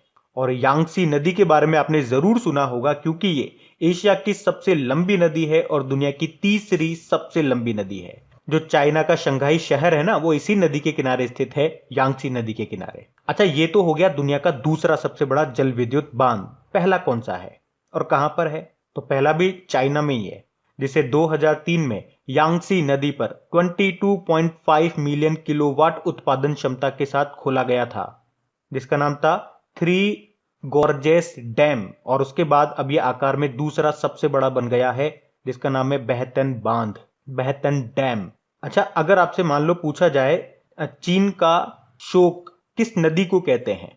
पीली नदी को कहते हैं, या इसी को हुआंग हो नदी भी कहा जाता है। और दुनिया के सबसे बड़े की बात करोगे तो याद होगा, दुनिया का भी तीसरा सबसे बड़ा हीरा कहां पे मिला था? बोत्सवाना में। और दुनिया का सबसे बड़ा हिमखंड यानी कि आइसबर्ग अभी अंटार्कटिका से टूट गया था, उसका नाम क्या था? A76 उसका नाम था, ये ध्यान रखना। फिर बताइए अभी हाल ही में डोप प्रतिबंध पाने वाली पहली महिला क्रिकेटर कौन बन गई हैं? तो आंसर होगा अंशुला राव। तो मध्य प्रदेश की ऑलराउंडर हैं ये अंशुला राव, जो डोप टेस्ट में फेल होने के बाद 4 साल का प्रतिबंध यानी कि बैन प्राप्त करने वाली पहली महिला क्रिकेटर बन गई हैं। नाम याद रखना इनका। अच्छा, अगर आपसे पूछा जाए देश की पहली इलेक्ट्रिक सिटी कौन सी बनी है, तो ये है गुजरात की केवड़िया सिटी। अच्छा बताइए अभी हाल ही में एशिया के सबसे लंबे और दुनिया के 5वें सबसे लंबे हाई स्पीड ट्रैक का उद्घाटन कहां पे किया गया? तो आंसर होगा इंदौर में। तो हमारे भारी उद्योग और सार्वजनिक उद्यम मंत्री जो हैं हैवी इंडस्ट्रीज और public enterprises minister Prakash Javadekar, उन्होंने ही इंदौर के पीथमपुर में नेटट्रैक्स हाई स्पीड ट्रैक का उद्घाटन किया, जो कि एशिया का सबसे लंबा ट्रैक है। इसकी लंबाई कितनी है? 11.3 किलोमीटर है। यहाँ पे नेटट्रैक्स का मतलब हो गया नेशनल ऑटोमोटिव टेस्ट ट्रैक्स। मतलब अब जो ऑटोमोबाइल कंपनियां हैं भारत की, उनको वाहनों की टेस्टिंग के लिए विदेश में जाना नहीं पड़ेगा, उनकी टेस्टिंग अब भारत में ही हो सकेगी। यहाँ पे जो सीधे रास्तों पर स्पीड की लिमिट है ना, उसकी कोई लिमिट नहीं है। अच्छा, इंदौर से आपको याद आता होगा, चलिए आप बताइए अभी स्मार्ट सिटी इंडेक्स जो आया उसमें टॉप पे कौन से शहर रहे? 2 शहर रहे, सूरत और इंदौर। और स्टेट में बात करेंगे तो यूपी टॉप पे रहा। और देखो, टनल की बात होती है तो आपको याद आना चाहिए, या आपसे पूछा जाए एग्जाम में कि भारत की सबसे लंबी रोड सुरंग कौन सी है? चेनानी नाशेरी सुरंग है जम्मू कश्मीर में। लेकिन याद रखना अभी इसका नाम चेंज होकर क्या हो गया, डॉक्टर श्यामा प्रसाद मुखर्जी हो गया। इसकी लंबाई 9.2 किलोमीटर है। वैसे हिमाचल प्रदेश की रोहतांग सुरंग के बारे में आप जानते हो ना, उसका नाम अभी अटल जी के नाम पे रख दिया गया, अटल टनल। उसकी लंबाई 9.02 किलोमीटर है। फिर बताइए अभी हाल ही में देश का first movable fresh water tunnel aquarium, इसकी स्थापना कहां पे की गई? तो आंसर होगा बेंगलुरु में। तो ये है देश का पहला movable fresh water tunnel aquarium, जिसे कहां पे बनाया गया है? बेंगलुरु रेलवे स्टेशन पे। और किसकी तर्ज पे बनाया गया? तो अमेजन नदी। तो अमेजन नदी की तर्ज पे। अमेजन नदी आपको मिलेगी साउथ अमेरिका में। तो इसमें जब आप जाओगे इस टनल के अंदर, तो इसमें मछलियों और पौधों की काफी प्रजातियां आपको देखने को मिलेगी। इस टनल की लंबाई 12 फीट है, 12 फीट लंबा टनल है। और इसकी जो एंट्री फीस रखी गई है मात्र 25 रुपए है। अच्छा, एक बार एग्जाम में प्रश्न पूछा गया था कि पृथ्वी के फेफड़े किसे कहते हैं? तो अमेजन वर्षा वनों को कहा जाता है, क्योंकि 20% ऑक्सीजन का उत्पादन ये अकेले कर देते हैं। और विश्व की सर्वाधिक जैव विविधता यहीं पे पाई जाती है। चलो आप तो ये बताओ, भारत की पहली अंडर वाटर मेट्रो कौन सी है? कोलकाता मेट्रो। किस नदी के नीचे स्टार्ट होगी? हुगली नदी के नीचे। कोलकाता आपकी हुगली नदी के किनारे स्थित है ना। और भारत की पहली मेट्रो भी आपकी यही है, कोलकाता मेट्रो। 1984 में शुरुआत हुई थी। अच्छा, भारत की पहली ऑक्सीजन एक्सप्रेस कहां से कहां चली? मुंबई और विशाखापट्टनम के बीच में चली। और भारत की पहली किसान रेल, ये आपको याद होगा, 7 अगस्त 2020 में शुरू हुई थी, महाराष्ट्र के देवलाली से बिहार के दानापुर तक। उसके अलावा आपको याद होगा लखनऊ का जो 4 बाग रेलवे स्टेशन है, वहां पे भारत का पहला हेल्थ एटीएम शुरू हुआ है, जहां पे यात्री 50 और 100 रुपए में 16 तरह की जांच करा सकते हैं और 10 मिनट के अंदर उनको रिपोर्ट भी मिल जाएगी। उसी तरह से विशाखापट्टनम रेलवे स्टेशन में भारत का पहला फन जोन स्थापित किया गया था। और आनंद विहार जो रेलवे स्टेशन है दिल्ली में, वहां पे एक स्क्वाड मशीन लगाई गई थी। मतलब उस मशीन के आगे 180 सेकंड में अगर आप 30 उठक बैठक लगा लेते हो तो आपको प्लेटफॉर्म टिकट मुफ्त में दिया जाएगा। तो ये सारे अभी न्यूज में थे, ध्यान रखना। बढ़ते हैं आगे। फिर बताइए अंतरिक्ष में उड़ान भरने वाली भारतीय मूल की दूसरी महिला कौन बन गई है? तो आंसर होगा शिरीषा बांदला। तो शिरीषा बांदला ये अभी 11 जुलाई को अंतरिक्ष में उड़ान भरने वाली भारतीय मूल की दूसरी महिला बन गई हैं। ये भारत में आंध्र प्रदेश से बिलोंग करती हैं। अच्छा, अंतरिक्ष में जाने वाली पहली भारतीय महिला का नाम क्या है? कल्पना चावला है। और कल्पना चावला से तो आपको याद भी होगा, एक अमेरिकी एरोस्पेस कंपनी है नॉर्थरॉप ग्रुमेन कॉरपोरेशन, उसने अपने सिग्नस स्पेसक्राफ्ट का नाम कल्पना चावला के नाम पर रखा था, जिसे इंटरनेशनल स्पेस स्टेशन के लिए भेजा गया। बाकी Nupur Kulshreshtha Indian Coast Guard की पहली महिला डीआईजी बनी थी। मार्था कुम केन्या की पहली महिला चीफ जस्टिस बनी। और अजंता नियोग असम की पहली महिला वित्त मंत्री बनी। चलो आप तो एक प्रश्न का जवाब दो। मानव अंतरिक्ष उड़ान का अंतरराष्ट्रीय दिवस, international day of human space flight, ये कब मनाया जाता है? तो आंसर होगा 12 अप्रैल को। यूरी गागरिन अंतरिक्ष में जाने वाले पहले व्यक्ति बने थे, यूएसएसआर से थे। ये कब गए थे? 12 अप्रैल 1961 को, इसीलिए 12 अप्रैल को ये दिन मनाते हैं अपन। अच्छा, पहले भारतीय व्यक्ति कौन है जो अंतरिक्ष में गए थे? राकेश शर्मा। और भारत का मानव युक्त अंतरिक्ष मिशन का नाम क्या है? गगनयान। फिर अगला प्रश्न है, हाल ही में भारत का दूसरा सबसे बड़ा क्रिकेट स्टेडियम ये कहां पे बनाया जा रहा है? तो आंसर होगा जयपुर में। राजस्थान की कैपिटल जो पिंक सिटी है जयपुर, वहां पे भारत का दूसरा सबसे बड़ा स्टेडियम बनाया जा रहा है और इस तरह से ये दुनिया का तीसरा सबसे बड़ा क्रिकेट स्टेडियम होगा। और इस नए स्टेडियम में कितने लोग बैठ सकेंगे, यानी कि इसकी कैपेसिटी कितनी होगी? 75,000 लोगों की बैठने की क्षमता होगी। और वैसे आपको पता ही होगा, दुनिया का सबसे बड़ा क्रिकेट स्टेडियम भी भारत में ही है, गुजरात के अहमदाबाद में, जिसे मोटेरा स्टेडियम, या अभी इसका नाम बदल के क्या हो गया, नरेंद्र मोदी स्टेडियम हो गया। और उसकी कैपेसिटी कितनी है? 1,10,000 लोग बैठ सकते हैं। दुनिया का दूसरा सबसे बड़ा कहां पर है और कौन सा है? तो ऑस्ट्रेलिया में है, मेलबर्न में, जिसकी कैपेसिटी है 90,000 लोगों की। और तीसरा अब बनेगा जयपुर में, दुनिया का तीसरा सबसे बड़ा स्टेडियम। से आपको याद होगा, पंजाब में जो मोहाली हॉकी स्टेडियम है उसका नाम बलबीर सिंह सीनियर के नाम पे रखा गया है। बाकी उड़ीसा के राउरकेला में आपको याद है, भारत का सबसे बड़ा हॉकी स्टेडियम बनाया जा रहा है, जिसका नाम किसके नाम पे रखा गया है? बिरसा मुंडा के नाम पे रखा गया। मैंने आपको साथ में याद भी करवाया है कि बिरसा मुंडा के नाम पे एक एयरपोर्ट भी है। वो कहां पर मिलेगा आपको? रांची झारखंड में मिलेगा, है ना, ध्यान रखना वो भी।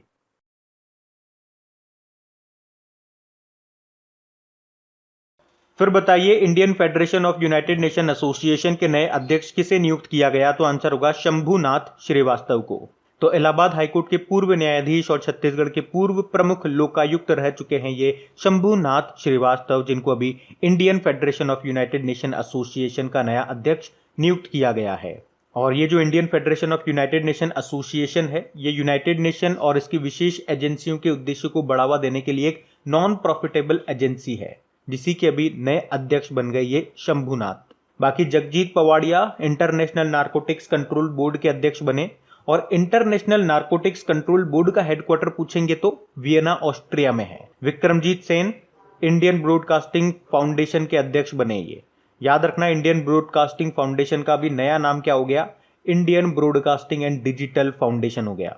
टीवी नरेंद्रन वैसे तो टाटा स्टील के एमडी सीईओ हैं ये, और अभी ये कॉन्फेडरेशन ऑफ इंडियन इंडस्ट्री के नए अध्यक्ष बने हैं। उदय कोटेक की जगह आएंगे।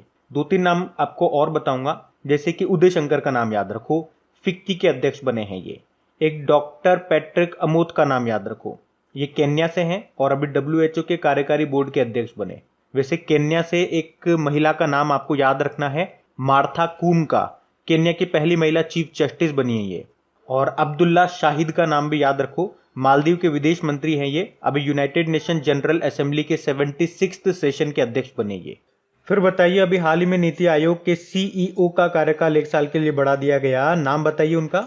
अमिताभ घोष उनका नाम है। तो अब ये जून 2022 तक नीति आयोग के CEO बने रहेंगे और ये तीसरी बार है जब इस तरह से इनका कार्यकाल बढ़ाया जा रहा है। देखो, आपको याद होगा, योजना आयोग को मार्च 1950 में बनाया गया था और योजना आयोग के अध्यक्ष कौन होते हैं? जो भारत के प्रधानमंत्री होते हैं। और फिर उस योजना आयोग को 2014 में समाप्त कर दिया था और उस समय उसके अध्यक्ष कौन थे? नरेंद्र मोदी थे। और अगर आपसे पूछा जाए कि योजना आयोग के अंतिम उपाध्यक्ष कौन थे, तो मोंटेक सिंह अहलूवालिया थे। फिर योजना आयोग की जगह लाया गया नीति आयोग को 1 जनवरी 2015 में, और इसके अध्यक्ष भी भारत के प्रधानमंत्री होते हैं और उपाध्यक्ष राजीव कुमार है और CEO अभी हम देख रहे हैं अमिताभ कांत हैं। देखो, नीति आयोग में नीति मतलब होता है national institute for transforming India. बाकी M.A. Ganpati national security guard के डायरेक्टर जनरल बने ये। विकास सिंह ये सुप्रीम कोर्ट बार एसोसिएशन के नए अध्यक्ष बने थे और सुबोध कुमार जायसवाल ये CBI के डायरेक्टर बने। फिर बताइए, भारतीय वायुसेना के नए उप प्रमुख वाइस चीफ कौन बन गए हैं? तो आंसर होगा विवेक राम चौधरी। अच्छा, वैसे हमारे एयर चीफ मार्शल कौन है? राकेश कुमार सिंह भदौरिया है। और एयरफोर्स डे कब मनाया जाता है? तो याद रखना 8 अक्टूबर को। बाकी आशीष चांदोरकर ये अभी वर्ल्ड ट्रेड ऑर्गेनाइजेशन में भारत के स्थायी मिशन में काउंसलर बने थे। अब्दुल्ला शाहिद नाम जानते हो ना, मालदीव के विदेश मंत्री हैं, अभी यूनाइटेड नेशन जनरल असेंबली के 76th सेशन के अध्यक्ष बने। और डॉक्टर पैट्रिक अमोत WHO के कार्यकारी बोर्ड के ये अध्यक्ष बने। ये केन्या से हैं और केन्या की कैपिटल है नैरोबी। यहीं पे आपको यूनाइटेड नेशन एनवायरनमेंट प्रोग्राम का हेडक्वार्टर भी मिलेगा। फिर बताइए, ऑल इंडिया रेडियो के महानिदेशक डायरेक्टर जनरल कौन बन गए? तो आंसर होगा N Venudhar Reddy. All India radio, जिसे आप आकाशवाणी भी कहते हो, और इसके डायरेक्टर जनरल बन गए कौन? अभी N वेणुधर रेड्डी। देखो याद रखना, ऑल इंडिया रेडियो और दूरदर्शन ये चाइल्ड एजेंसीज है किसकी? प्रसार भारती की। वैसे प्रसार भारती के सीईओ कौन है? शशि शेखर वेम्पति। बाकी अगर आपसे पूछा जाए, अभी आपको याद होगा लोकसभा टीवी और राज्यसभा टीवी का विलय कर दिया गया था और क्या बना दिया गया? संसद टीवी कर दिया गया। और सबसे इंपॉर्टेंट पॉइंट कि संसद टीवी के अभी सीईओ कौन बने थे? रवि कपूर बने थे। और ये जो संसद टीवी थी ये किस समिति की सिफारिश पे बनाई गई? तो याद रखना, सूर्य प्रकाश समिति की सिफारिश पर। बाकी कुलदीप सिंह सीआरपीएफ के डायरेक्टर जनरल हैं ये, अभी नेशनल इन्वेस्टिगेशन एजेंसी का एडिशनल चार्ज मिला था इनको। Jagjit Pavadia International Narcotics Control Board के अध्यक्ष बने और इंटरनेशनल नारकोटिक्स कंट्रोल बोर्ड का हेडक्वार्टर कहां पर है? वियना ऑस्ट्रिया में। एस रमन्ना ये अभी सिडबी के चेयरमैन बने, सिडबी का हेडक्वार्टर लखनऊ में है। और रमन्ना से याद आ जाएगा आपको N V Ramana, chief justice of India है हमारे ये 48 नंबर के। फिर बताइए अभी हाल ही में उत्तराखंड के नए मुख्यमंत्री के रूप में किसे चुना गया है? तो आंसर होगा पुष्कर सिंह धामी को। तो याद रखना है, उत्तराखंड के नए मुख्यमंत्री पुष्कर सिंह धामी बन गए। इनसे पहले कौन थे? तीरथ सिंह थे, उन्होंने इस्तीफा दे दिया। तो अब उत्तराखंड के अब तक के सबसे युवा मुख्यमंत्री बन गए हैं पुष्कर सिंह धामी। इस साल इनकी उम्र है। ये उधम सिंह नगर जिले के खटीमा निर्वाचन क्षेत्र से विधायक हैं। बाकी विवेक राम चौधरी इंडियन एयरफोर्स में नए वाइस चीफ बने। ये Narendra Batra international hockey federation के दोबारा से अध्यक्ष बने। और मेघा राजगोपालन भारतीय मूल की पत्रकार हैं जिन्होंने 2021 के लिए पुलित्जर पुरस्कार जीता है इंटरनेशनल रिपोर्टिंग कैटेगरी में। अच्छा ध्यान रखना, उत्तराखंड में आपको 2 यूनेस्को वर्ल्ड हेरिटेज साइट्स मिलेंगी, एक तो नंदा देवी और एक है फूलों की घाटी वैली ऑफ फ्लावर। और आपको याद होगा उत्तराखंड के रानीखेत में एक एक्सरसाइज भी हुआ था, डस्ट लिक नाम का एक्सरसाइज। चलिए कमेंट बॉक्स में टाइप करके आप तो ये बता दीजिए ये डस्ट लिक नाम का एक्सरसाइज किन किन देशों के बीच में हुआ था? एक तो भारत ही हो गया, किस देश के साथ हुआ था ये बताओ। वैसे अभी तमिलनाडु के नए मुख्यमंत्री कौन बने थे? MK स्टालिन बने। दवित्र मुनेत्र कड़कम पार्टी है इनकी। पश्चिम बंगाल की तो ममता बनर्जी बन गई। केरल के पिनाराई विजयन फिर से बन गए। लेफ्ट डेमोक्रेटिक फ्रंट इनकी पार्टी है। असम के हेमंत बिस्वा शर्मा बन गए और पुडुचेरी के रंगास्वामी बने हैं।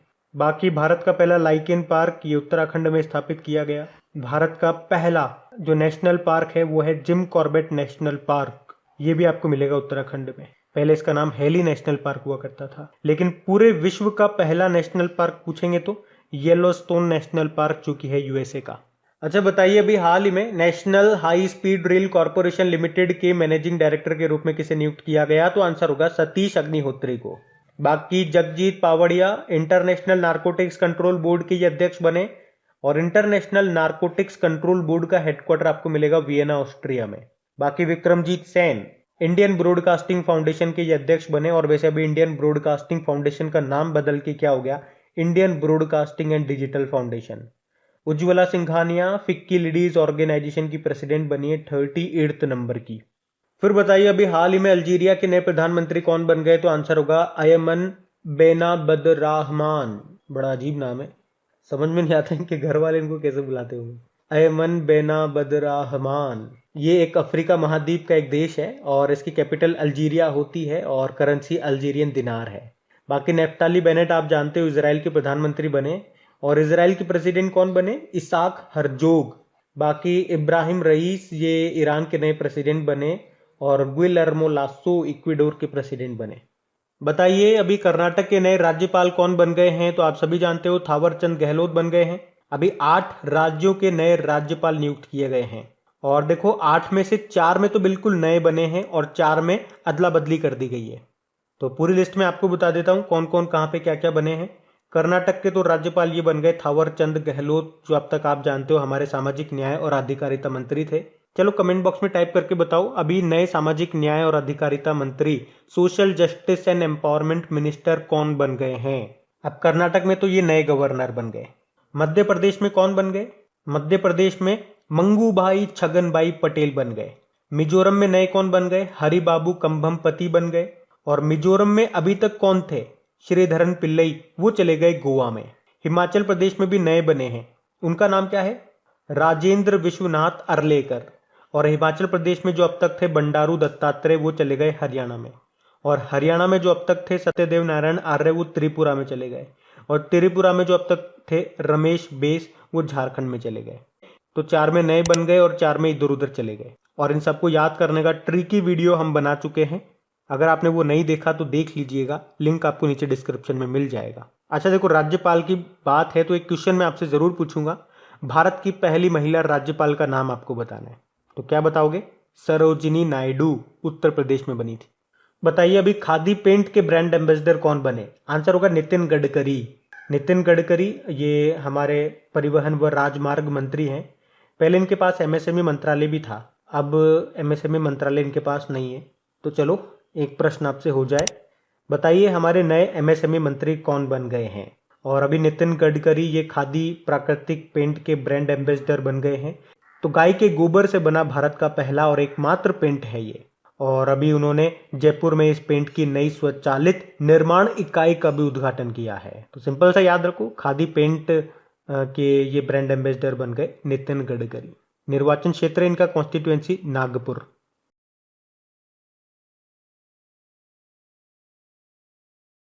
फिर बताइए अभी हाल ही में जारी वैश्विक साइबर सुरक्षा सूचकांक 2020 में भारत किस स्थान पे रहा? तो आंसर होगा 10वें स्थान पे।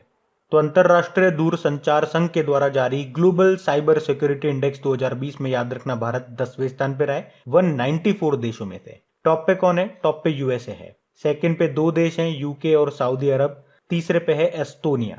तो भारत की रैंक याद रखो 10वीं है और टॉप पे है यूएसए। साइबर सुरक्षा मतलब क्या हो गया? कंप्यूटर या फिर आप कह दीजिए इंटरनेट के दुरुपयोग को रोकना, साइबर सिक्योरिटी। और इंटरनेट से एक इंडेक्स भी आता है, इंक्लूसिव इंटरनेट इंडेक्स 2021 जो आया था, जिसको इकोनॉमिस्ट इंटेलिजेंस यूनिट ने जारी किया था। उसमें बात करेंगे तो भारत 49 नंबर पे रहा था। टॉप पे उसमें स्वीडन था। कुछ और इंडेक्सेस मैं आपको याद दिलाता हूं। अभी देखो, ग्लोबल एनर्जी ट्रांजिशन इंडेक्स 2021 आया था, जिसको वर्ल्ड इकोनॉमिक फोरम ने जारी किया। उसमें भी टॉप पे स्वीडन रहा था, भारत 87 नंबर पे था। ग्लोबल पीस इंडेक्स 2021 की बात करेंगे, भारत 135 नंबर पे रहा, टॉप पे आइसलैंड था। और global gender gap index world economic forum ने इसको जारी किया था, इसमें भारत 140वें स्थान पे था, टॉप पे आइसलैंड रहा। अभी ग्लोबल हंगर इंडेक्स आया था, उसमें भारत 94 नंबर पे रहा था। अच्छा, सबसे इंपॉर्टेंट, अभी वर्ल्ड प्रेस फ्रीडम इंडेक्स 2021 आया था, जिसको रिपोर्टर्स विदाउट बॉर्डर जारी करता है, इसमें भारत 142 नंबर पे था और टॉप पे नॉर्वे था। वैसे आप बताओ, चलिए आपके लिए प्रश्न होगा ये, वर्ल्ड प्रेस फ्रीडम डे ये कब मनाया जाता है? और कुछ और इंडेक्सेस को कवर करें तो वर्ल्ड हैप्पीनेस इंडेक्स जो अभी आया था, जिसमें भारत 139 नंबर पे रहा, टॉप पे फिनलैंड रहा था। और देखो, इस क्वेश्चन में हम पढ़ रहे हैं ग्लोबल साइबर सिक्योरिटी इंडेक्स 2020, इसमें भारत 10वें स्थान पे है, टॉप पे है यूएसए। और यूएसए से आपको कुछ और इंडेक्सेस बताऊं जिसमें यूएसए टॉप पे रहा, तो इंटरनेशनल इंटेलेक्चुअल प्रॉपर्टी इंडेक्स आया था, जिसमें यूएसए टॉप पे था, भारत उसमें 40वें स्थान पे था। उसी तरह से ग्लोबल फायर पावर इंडेक्स 2021 आया था, उसमें भी टॉप पे यूएसए था, भारत 4थे स्थान पे था। और इसी से लिंक करके 2-3 इंडेक्स आप और याद रख सकते हो आसानी से। एशिया पावर इंडेक्स 2020 आया था, उसमें यूएसए टॉप पे था, भारत 4थे स्थान पे था। और renewable energy country attractiveness index आया था, जिसमें भी भारत 4थे स्थान पे और यूएसए टॉप पे रहा था। फिर बताइए हाल ही में जारी ग्लोबल स्टार्टअप इकोसिस्टम इंडेक्स 2021 में भारत किस स्थान पे रहा? भारत 20वें स्थान पे रहा है। तो स्टार्टअप ब्लिंक के द्वारा ग्लोबल स्टार्टअप इकोसिस्टम इंडेक्स 2021 जारी किया गया, जिसमें टॉप 100 देशों में भारत 20वें स्थान पे रहा है। पिछले साल इसमें भारत 23वें स्थान पे था, इस बार 20वें स्थान पे है। और इसमें टॉप पे कौन सा देश है? टॉप पे यूएसए है, सेकंड पे यूके है, तीसरे पे इजराइल है और भारत 20वें स्थान पे है। साथ ही इस रिपोर्ट में यह भी बताया गया कि भारत को अपने स्टार्टअप पारिस्थितिकी तंत्र यानी कि इकोसिस्टम को और मजबूत करने के लिए अपने बुनियादी ढांचे यानी कि इंफ्रास्ट्रक्चर और इंटरनेट की स्पीड को बेहतर करने की जरूरत है। बाकी देखो, भारतीय शहरों की अगर रैंकिंग देखेंगे इसमें, तो टॉप 1000 शहरों में भारत के 43 शहर हैं, जैसे कि बेंगलुरु 10वें स्थान पे है, नई दिल्ली 14वें स्थान पे है, मुंबई 16वें स्थान पे रहा। अच्छा, अभी आपको याद होगा विदेशी कामगारों के लिए सबसे महंगा शहर किसे बताया गया? तुर्कमेनिस्तान की कैपिटल अशगाबत को। और सदी के सबसे परोपकारी लोगों की अभी पहली सूची आई थी, जिसमें जमशेदजी टाटा टॉप पे थे। और इसी तरह से वर्ल्ड गिविंग इंडेक्स 2021 आया था, उसमें भारत 14वें स्थान पे था, टॉप पे तो इंडोनेशिया था। और अभी स्विस बैंक में जमा धन के मामले में भारत 51 नंबर पे रहा और टॉप पे था यूके। उसके अलावा भी आपको याद होगा ग्लोबल होम प्राइस इंडेक्स 2021 आया था, भारत 55वें स्थान पे था, टॉप पे टर्की था। अच्छा, एक प्रश्न तो बताओ आप मुझे कि एनीमिया मुक्त भारत सूचकांक 2021 आया था, उसमें टॉप पे कौन सा राज्य रहा, यह आपको बताना है। फिर बताइए, हाल ही में जारी ऑर्टन कैपिटल पासपोर्ट इंडेक्स में कौन सा देश टॉप पर रहा, तो आंसर होगा जर्मनी। तो ऑर्टन कैपिटल पासपोर्ट इंडेक्स के अनुसार जर्मन का जो पासपोर्ट है ये सबसे ताकतवर है, शक्तिशाली है। ताकतवर शक्तिशाली पासपोर्ट से मतलब क्या हो गया कि अगर आपके पास जर्मनी का पासपोर्ट है तो आप सबसे ज्यादा देशों में बिना वीजा के एंट्री ले सकते हो। कितने देशों में? 100 देशों में। और भारत की इसमें रैंक बताई गई 61, यानी कि भारत का पासपोर्ट आपके पास है तो आप 20 देशों में बिना वीजा के एंट्री ले सकते हो। याद रखना, इसमें हम बात कर रहे हैं ऑर्टन कैपिटल पासपोर्ट इंडेक्स की। लेकिन अगर हम हेनले पासपोर्ट इंडेक्स की बात करते हैं तो उसके अनुसार जापान का पासपोर्ट नंबर 1 है और भारत को उसमें रैंक दी है 84, तो ये ध्यान रखना। और पासपोर्ट से आपको याद आना चाहिए, जापान ही वो देश है जिसने सबसे पहले वैक्सीन पासपोर्ट को जारी करने की घोषणा की है। और सबसे तेज सुपर कंप्यूटर ये भी जापान का ही है, जिसका नाम फुगाकू है। और फुगाकू से आपको क्या याद आता है कि 2021 का फुकुओका सम्मान ये किस भारतीय को दिया गया? प्रसिद्ध पत्रकार हैं पी साईनाथ, उनको। देखो, जर्मनी की बात है तो जर्मनी की कैपिटल बर्लिन होती है, करेंसी यूरो है, चांसलर एंजेला मर्केल है और प्रेसिडेंट है फ्रैंक वॉल्टर स्टीनमेयर। फिर बताइए, अभी हाल ही में किसे कार्नेगी कॉरपोरेशन के द्वारा नामित 2021 ग्रेट इमिग्रेंट्स की सूची में शामिल किया गया, यानी कि महान प्रवासियों की सूची में? तो आंसर होगा गीता गोपीनाथ और कमलेश लुल्ला। तो इंटरनेशनल मॉनेटरी फंड की चीफ इकोनॉमिस्ट हैं ये गीता गोपीनाथ, और नासा के वैज्ञानिक हैं कमलेश लुल्ला, जो कि भारतीय मूल के हैं। और इन्हें अभी 34 प्रवासियों के साथ अमेरिका के एक non profit organisation Carnegie Corporation of न्यूज के द्वारा नामित 2021 के ग्रेट इमिग्रेंट्स की सूची में शामिल किया गया है। ये जो कार्नेगी कॉरपोरेशन संस्था है ये हर साल उन प्रवासी नागरिकों को सम्मानित करता है जिन्होंने अपने योगदान और कार्यों के माध्यम से अमेरिकी समाज और लोकतंत्र को समृद्ध और मजबूत किया है। अच्छा बताइए, अभी हाल ही में जारी दुनिया के बेहतरीन मेडिकल इंस्टीट्यूट की लिस्ट में दिल्ली एम्स कौन से स्थान पे रहा? 23वें स्थान पे। तो अभी अमेरिका की इको वर्ल्ड मैगजीन ने बेस्ट मेडिकल कॉलेजेस की लिस्ट जारी की है, जिसमें दिल्ली एम्स मेडिकल कॉलेज को 23वीं रैंक मिली है। वैसे आपको बता दूं, टॉप 100 की इस लिस्ट में भारत के 6 मेडिकल कॉलेजेस हैं, जिसमें टॉप पे दिल्ली एम्स है। और इस पूरी लिस्ट में अमेरिका का John Hopkins university school of medicine रहा। इसे दुनिया के बेस्ट मेडिकल कॉलेज का खिताब मिला है। एम्स का मतलब क्या होता है? All India institute of medical science. फिर बताइए, हाल ही में जारी हुपर इंस्टाग्राम रिच लिस्ट 2021 में शीर्ष भारतीय कौन है? तो आंसर होगा विराट कोहली। तो विराट कोहली ये हुपर इंस्टाग्राम रिच लिस्ट 2021 में शीर्ष भारतीय हैं, जो photo sharing social media platform यानी कि इंस्टाग्राम पर हर पोस्ट के प्रचार के लिए लगभग 5 करोड़ रुपए लेते हैं। और अभी इंस्टाग्राम पर उनके 125 मिलियन से ज्यादा फॉलोवर हैं। और आपको बता दो, इस सूची में एक और भारतीय है प्रियंका चोपड़ा, वो 27वें नंबर पर हैं। और विराट कोहली इस लिस्ट में 19 नंबर पर है। भारतीयों में तो टॉप पर है, लेकिन लिस्ट में 19 नंबर पे है। फिर टॉप पे कौन है? क्रिस्टियानो रोनाल्डो, जिनके 295 मिलियन से ज्यादा फॉलोवर हैं और वे हर एक पोस्ट के 11.9 करोड़ रुपए लेते हैं। दूसरे नंबर पे ड्वेन रॉक जॉनसन है।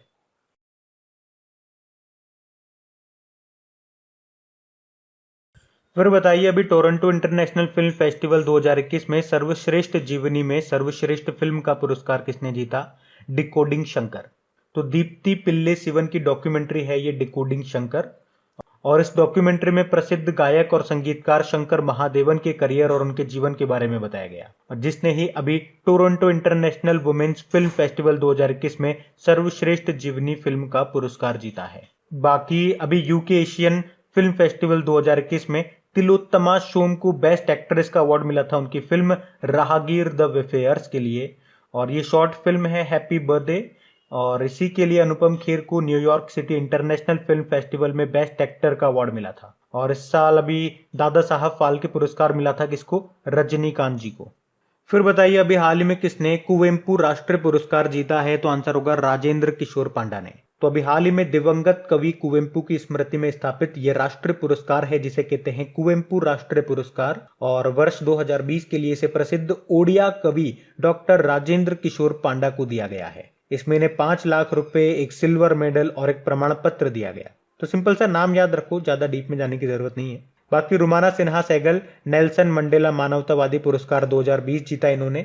नुक्लू फॉर्म की बात करेंगे तो व्हीटली पुरस्कार 2021 इन्होंने जीता, जिसको ग्रीन ऑस्कर भी कहा जाता है। अमूर फॉल्कन के संरक्षण के लिए मिला इनको ये पुरस्कार। ये नागालैंड के हैं नुक्लू फॉर्म, और ये पुरस्कार जीतने वाले पहले भारतीय भी हैं। बाकी शकुंतला थिल्स्टेड खाद्य पुरस्कार 2021 इन्होंने जीता है। फिर बताइए अभी किसे 2021 एयरलाइन ऑफ द ईयर सम्मान के लिए चुना गया, तो आंसर होगा कोरियन एयर को। तो अभी कोरियन एयर को एयर ट्रांसपोर्ट वर्ल्ड के द्वारा विमान उद्योग में ऑस्कर कहे जाने वाले सम्मान एयरलाइन ऑफ द ईयर 2021 के लिए चुना गया है। ये साउथ कोरिया की एयरलाइन है। वैसे अभी आपको याद होगा जो बेंगलुरु का केम्पेगौड़ा इंटरनेशनल एयरपोर्ट है, अभी नेट एनर्जी न्यूट्रल स्टेटस प्राप्त किया था उसने, और उसने भारत का पहला समर्पित एक्सप्रेस कार्गो टर्मिनल खोलने की भी घोषणा की है। और एयरपोर्ट से आपको याद होगा उत्तर प्रदेश जो है ये 2023 तक सबसे ज़्यादा इसके पास भारत में इंटरनेशनल एयरपोर्ट होंगे, 5 होंगे टोटल। अभी जो कुशीनगर एयरपोर्ट है उसको इंटरनेशनल एयरपोर्ट का दर्जा दे दिया था, और अभी एक एयरपोर्ट का नाम भी बदला है, अयोध्या एयरपोर्ट। क्या नाम बदल दिया? मर्यादा पुरुषोत्तम श्री राम हवाई अड्डा नाम बदल दिया।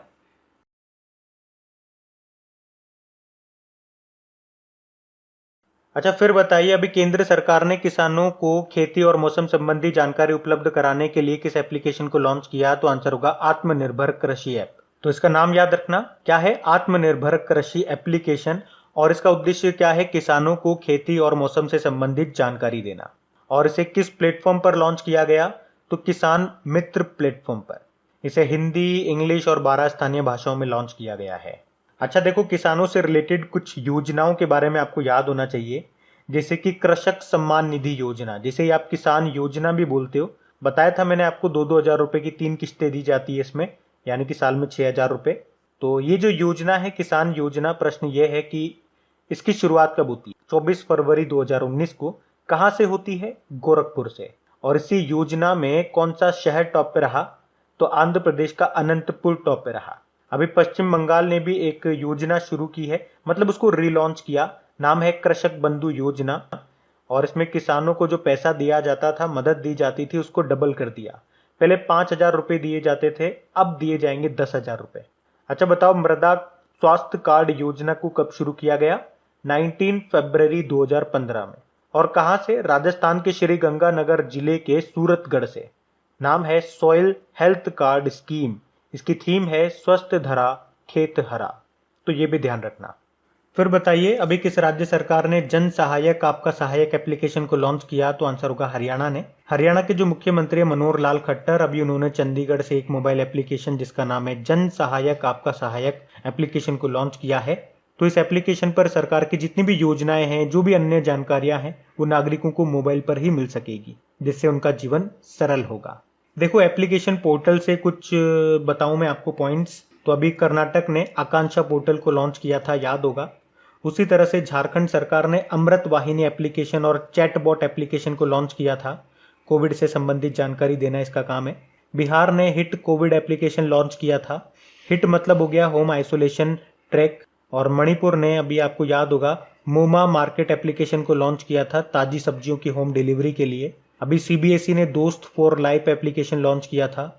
नीति आयोग ने कोव एड पोर्टल लॉन्च किया था। उसी तरह से इंटरपोल ने आईडी आर्ट और आई फैमिलिया एप्लीकेशन को लॉन्च किया था। पीयूष गोयल ने अभी ई संता पोर्टल को लॉन्च किया था। तो ये कुछ न्यूज में रहे थे अभी पोर्टल और एप्लीकेशन, वो मैंने बताने की कोशिश की, तो ध्यान रखना इनको।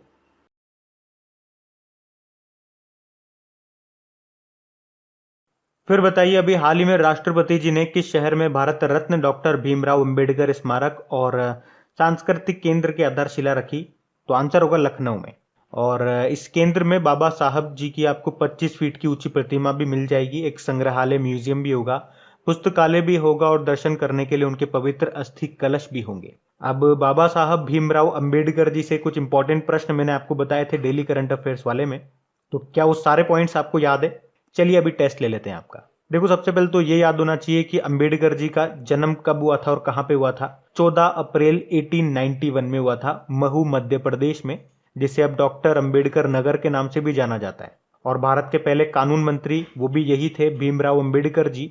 अच्छा, अगर आपसे पूछा जाए कि तीनों गोलमेज सम्मेलन में किसने भाग लिया था, इन्होंने ही, डॉक्टर भीमराव अंबेडकर जी ने, 1930 में, 1931 में और 1932 में। और अगर आपसे पूछा जाए कि प्रारूप समिति के अध्यक्ष कौन थे, यही थे डॉक्टर अंबेडकर जी। एक्चुअल में 29 अगस्त 1947 में संविधान सभा ने संविधान का मसौदा तैयार करने के लिए डॉक्टर भीमराव अंबेडकर की अध्यक्षता में एक प्रारूप समिति का गठन किया था। अच्छा, आप तो ये बताइए, अंबेडकर जी की पहली पत्रिका या अखबार का नाम क्या है? तो आंसर होगा मूक नायक। इसके अलावा बहिष्कृत भारत पत्रिका भी इन्हीं की है। वैसे टोटल 5 पत्रिकाएं निकाली थी इन्होंने। 2 तो मैंने आपको बता दी, एक तो मूक नायक, एक बहिष्कृत भारत, बाकी 3 कौन सी थी? एक थी समता, एक थी प्रबुद्ध भारत और एक थी जनता। ध्यान रखना इनको भी। अच्छा चलिए, ये बताइए, डॉक्टर अंबेडकर जी ने संविधान की आत्मा किस अनुच्छेद को कहा है? आर्टिकल 32 को, और यही था संवैधानिक उपचारों का अधिकार। वैसे भारत का सर्वोच्च राजनीतिक सम्मान भी इनको मिला था, भारत रत्न, कब? 1990 में। अच्छा चलिए बताइए, इंडिपेंडेंट लेबर पार्टी किसने बनाई थी? डॉक्टर अंबेडकर जी ने ही बनाई थी। और अगर आप इनको करंट अफेयर से जोड़ोगे तो अभी आपको याद होगा, इनसे संबंधित 4 बुकें लॉन्च हुई थी। कौन कौन सी? जीवन दर्शन, व्यक्ति दर्शन, राष्ट्र दर्शन और आयाम दर्शन, जिसको प्रधानमंत्री नरेंद्र मोदी ने लॉन्च किया था। सबसे इंपॉर्टेंट होगी बात कि इसको लिखा किसने है? इसको लिखा है किशोर मकवाणा ने। और देखो, वैसे तो काफी सारे बुकें लिखी थी अंबेडकर जी ने, लेकिन एक मोस्ट इंपॉर्टेंट बुक आपको बताता हूं जो अक्सर एग्जाम में रिपीट होती है। कौन सी book? The problem of rupee, its origin and its solution. तो इस बुक को आप याद रखना। ये बुक मैं आपको बता रहा हूं क्योंकि ये कई बार एग्जाम में रिपीट हो चुकी है। काफी फेमस बुक है इनकी ये। तो ये सारे इंपॉर्टेंट पॉइंट्स मैंने आपको बताने की कोशिश की एक साथ, और ये वो सारे इंपॉर्टेंट पॉइंट्स है जो कई बार एग्जाम में रिपीट हुए हैं। तो इनको कहीं पे लिख लेना और रिवाइज करते रहना। अच्छा, फिर बताइए, अभी 30 जून 2021 को डब्ल्यूएचओ ने किस देश को मलेरिया मुक्त घोषित कर दिया? तो आंसर होगा चाइना को। तो पिछले 4 सालों से चाइना में मलेरिया का कोई भी मामला सामने नहीं आया, तो अब डब्ल्यूएचओ ने चाइना को मलेरिया मुक्त घोषित कर दिया। आपको याद होगा, इसी साल एल सल्वाडोर को भी मलेरिया मुक्त घोषित कर दिया था डब्ल्यूएचओ ने। अब यहां पे ये प्रश्न इतना इंपॉर्टेंट नहीं है, लेकिन यहां पे मलेरिया ये टर्म इंपॉर्टेंट है। तो इससे रिलेटेड कुछ क्वेश्चंस मैं आपको बताता हूं जो अक्सर एग्जाम में रिपीट होंगे। जैसे कि सिंपल सा प्रश्न तो यही बन जाएगा, ये मलेरिया जो है किस मच्छर के काटने से होता है? तो सबको पता है, मादा एनाफिलीज मच्छर के काटने से। लेकिन वास्तव में मलेरिया का रोग कारक कौन होता है? प्लाज्मोडियम प्रोटोजोआ होता है। अच्छा, मलेरिया डे कब मनाते हैं हम लोग? 25 अप्रैल को मनाते हैं। और मलेरिया खत्म करने का हमारा लक्ष्य कब का है? तो याद रखना, 25 अप्रैल को हम दिन मनाते हैं, तो 2025 मत कर देना। इसका खत्म करने का लक्ष्य 2030 है। 2025 तो लक्ष्य है हमारा टीबी को खत्म करने का। अच्छा, फिर बताइए, सिनकोना वृक्ष की छाल से मलेरिया की कौन सी दवा बनाई जाती है? कुनेन की दवा। और जो मलेरिया है ये किसे प्रभावित करता है? प्लीहा को, स्प्लीन को। स्प्लीन को ही आरबीसी का कब्रिस्तान भी कहते हैं, याद रखना। और मच्छर में मलेरिया परजीवी का जीवन चक्र किसने खोजा था? याद रखना, रोनाल्ड रॉस ने खोजा था। देखो, डब्ल्यूएचओ की बात कर लें तो इसकी स्थापना होती है 7 अप्रैल 1948 को। इसी कारण तो हम 7 अप्रैल को वर्ल्ड हेल्थ डे के रूप में मनाते हैं। और इसका हेडक्वार्टर जेनेवा स्विट्जरलैंड में है। इसके अध्यक्ष हैं टेड्रोस अधानोम। देखो, एक बार प्रश्न एग्जाम में आया था कि विश्व विकास रिपोर्ट यानी कि वर्ल्ड डेवलपमेंट रिपोर्ट को कौन जारी करता है? तो याद रखना, वर्ल्ड बैंक जारी करता है।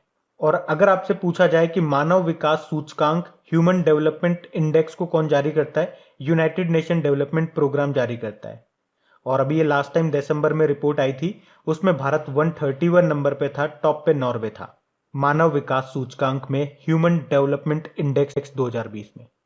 फिर बताइए, अभी हाल ही में उत्तर प्रदेश के झांसी रेलवे स्टेशन का नाम बदलकर क्या रखा गया है? तो आंसर होगा रानी लक्ष्मीबाई। तो उत्तर प्रदेश के झांसी रेलवे स्टेशन का नाम अब रानी लक्ष्मीबाई के नाम पे रखा जाएगा। वैसे भी आप जानते ही हो, झांसी की रानी लक्ष्मीबाई को ही कहा जाता है। कुछ और रेलवे स्टेशनों के नाम मैं आपको याद दिला दूं जो कुछ समय पहले या कुछ समय के अंदर ही बदले गए हैं।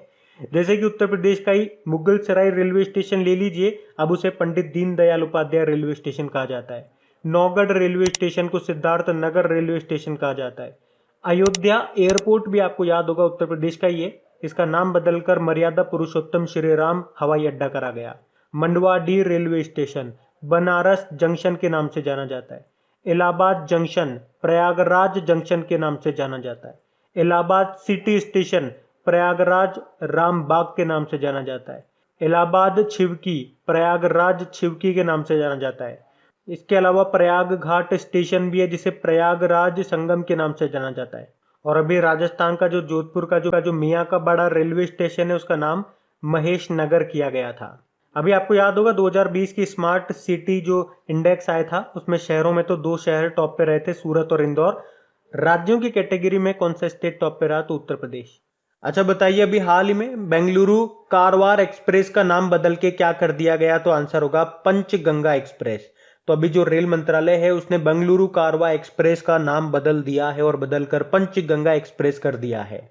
और इसका जो नाम है ये उडुपी जिले की 5 नदियों से लिया गया जो कि कुंडापुर के पास अरब सागर में मिल जाती है। और वे 5 नदियां कौन सी है? सोपर्णिका, चक्र, खेता, कुब्जा और वरही। ये 5 नदियां गंगुली और कुंडापुरा के बीच में पंचगंगावली के रूप में अरब सागर में मिल जाती है, तो वहीं से इसका नाम लिया गया है पंचगंगा। आपको याद होगा नेताजी एक्सप्रेस नाम रखा गया था किसका? छाबड़ा कालका मेल ट्रेन का नाम बदलकर नेताजी एक्सप्रेस रखा गया था। वैसे नेताजी का हम जन्मदिन मनाते हैं, नेताजी सुभाष चंद्र बोस का हम जन्मदिन मनाते हैं 23 जनवरी को, और उस दिन को हमने एक नया दिवस मनाना शुरू किया है। बता सकते हो कौन सा दिवस? पराक्रम दिवस। आपको याद होगा दिल्ली जैसलमेर इंटरसिटी का नाम बदल के क्या करा गया था? रुणीचा एक्सप्रेस किया गया था। और अभी नई बात है बिल्कुल, उत्तर प्रदेश की झांसी रेलवे स्टेशन का नाम बदलकर हमने क्या कर दिया? रानी लक्ष्मीबाई के नाम पे कर दिया है। रेलवे स्टेशन का नाम है ना। अच्छा बताइए, अभी हाल ही में भारतीय सेना में चलता फिरता पुल जिसका नाम है शॉर्ट स्पैन ब्रिजिंग सिस्टम, इसको शामिल किया गया। इसका निर्माण किसने किया? तो आंसर होगा डीआरडीओ ने। तो ये जो ब्रिजिंग सिस्टम है खासतौर पर पाकिस्तान की सीमा पर बहुत काम आने वाला है, जहाँ पे कम चौड़ी नदियों और नालों और नहरों को पार करना पड़ता है हमारे सैनिकों को। तो इस सिस्टम की खास बात क्या है? इसमें 5 पुल आप जोड़ सकते हो, यानी कि 50 मीटर तक की नदी को पार किया जा सकता है इसकी सहायता से। और भारतीय सेना को इस तरह के कितने शॉर्ट स्पैन ब्रिजिंग सिस्टम मिले हैं? 12। तो एक की लंबाई है 10 मीटर की, चौड़ाई है 4 मीटर की, और इसको बनाया डीआरडीओ ने लार्सन एंड टुब्रो के साथ मिलकर के बनाया है। अच्छा चलिए बताइए, भारत का पहला स्वदेशी ड्रोन डिफेंस सिस्टम का नाम क्या है? इंद्रजाल। और पिनाका नाम अभी न्यूज में था जिसका सफल परीक्षण किया था अभी डीआरडीओ ने। ये क्या है? ये पिनाका है क्या? ये एक रॉकेट लॉन्चिंग सिस्टम है, याद रखना। देखो डीआरडीओ के अध्यक्ष कौन है? जी सतीश रेड्डी है। डीआरडीओ यानी कि defence research and development organisation, स्थापना 1958 में होती है और इसका मोटो क्या है? Strength origin is in knowledge, बलस्य मूलम विज्ञानम। फिर बताइए, हाल ही में चर्चा में रहा इंद्रजाल क्या है? तो ये एक स्वदेशी ड्रोन डिफेंसिंग सिस्टम है, मतलब ये ड्रोन से हमारी रक्षा करेगा। एक्चुअली में हुआ क्या था, अभी कुछ दिन पहले जम्मू कश्मीर के वायु सेना बेस में ड्रोन से हमला किया था आतंकवादियों ने, और इसीलिए भारत ने अपना एक स्वदेशी ड्रोन डिफेंस सिस्टम तैयार कर लिया और इसका नाम रखा है इंद्रजाल। और इसे तैयार किया हैदराबाद की ग्रेनेड रोबोटिक्स कंपनी ने। और इसकी जो रेंज होगी, मतलब ये 1000 से लेकर के 2000 स्क्वायर किलोमीटर के एरिया तक को कवर करेगा। इसके अंदर अगर कोई भी बाहर से ड्रोन आता है तो वो खुद ब खुद ब्लास्ट हो जाएगा, खत्म हो जाएगा। और इसी तरह से आपने पढ़ा होगा इजराइल के पास भी एक आयरन डोम पद्धति है, जिसमें क्या होता है, दुश्मन की तरफ से कोई मिसाइल आती है तो ये जो आयरन डोम पद्धति है ये उसे हवा में ही नष्ट कर देती है। उसी तरह से हमारा ये है इंद्रजाल, बाहर से कोई ड्रोन आएगा तो हमारे रेंज के अंदर आते ही वो ब्लास्ट हो जाएगा। और देखो इजराइल का नाम हमने लिया तो याद रखना, इजराइल से हम हेरोन ड्रोन भी खरीद रहे हैं जिसे हम गलवान घाटी के आसपास तैनात करेंगे। फिर बताइए, हाल ही में चर्चा में रहा तुकाराम ओम्बाले, ये क्या है? मकड़ी की एक नई प्रजाति है। एक्चुअली में मुंबई 26/11 हमले में अपने शरीर पर 23 गोलियां खाकर के आतंकी जो था कसाब, उसको जिंदा पकड़ने में अहम भूमिका निभाने वाले थे ये तुकाराम ओम्बाले। और अभी उन्हीं के सम्मान में महाराष्ट्र में एक जो मकड़ी की नई प्रजाति मिली है उसका नाम उनके नाम पे रखा है। और नाम क्या रखा है? ICS तुकारामी। वैसे आपको याद होगा नासा ने एक क्षुद्र ग्रह का नाम एक शास्त्रीय गायक हैं पंडित जसराज, उनके नाम पे रखा था, और ये सम्मान पाने वाले वो पहले भारतीय कलाकार थे। इसी तरह से आपको याद होगा अभी कुछ समय पहले ही गुजरात में एक शोधकर्ता ने मकड़ी की 2 नई प्रजातियों को खोजा था, जिनमें से एक का नाम सचिन तेंदुलकर के नाम पे रखा था। क्या नाम रखा था? मारेंगो सचिन तेंदुलकर। और मकड़ी से ही एक और आपको पॉइंट बता दूं, स्वीडन की जलवायु कार्यकर्ता का नाम याद है क्या आपको? Greta Thunberg. तो एक मकड़ी की नई प्रजाति खोजी गई थी, उसका नाम उनके नाम पे रखा था, थनबर्ग जीन नोव। वैसे ग्रेटा थनबर्ग के नाम पे एक स्नेल, जिसे आप घोंगा कहते हो, उसका नाम भी रखा था। क्या नाम रखा था? क्रास्पेडोट्रोपिस ग्रेटा थनबर्ग।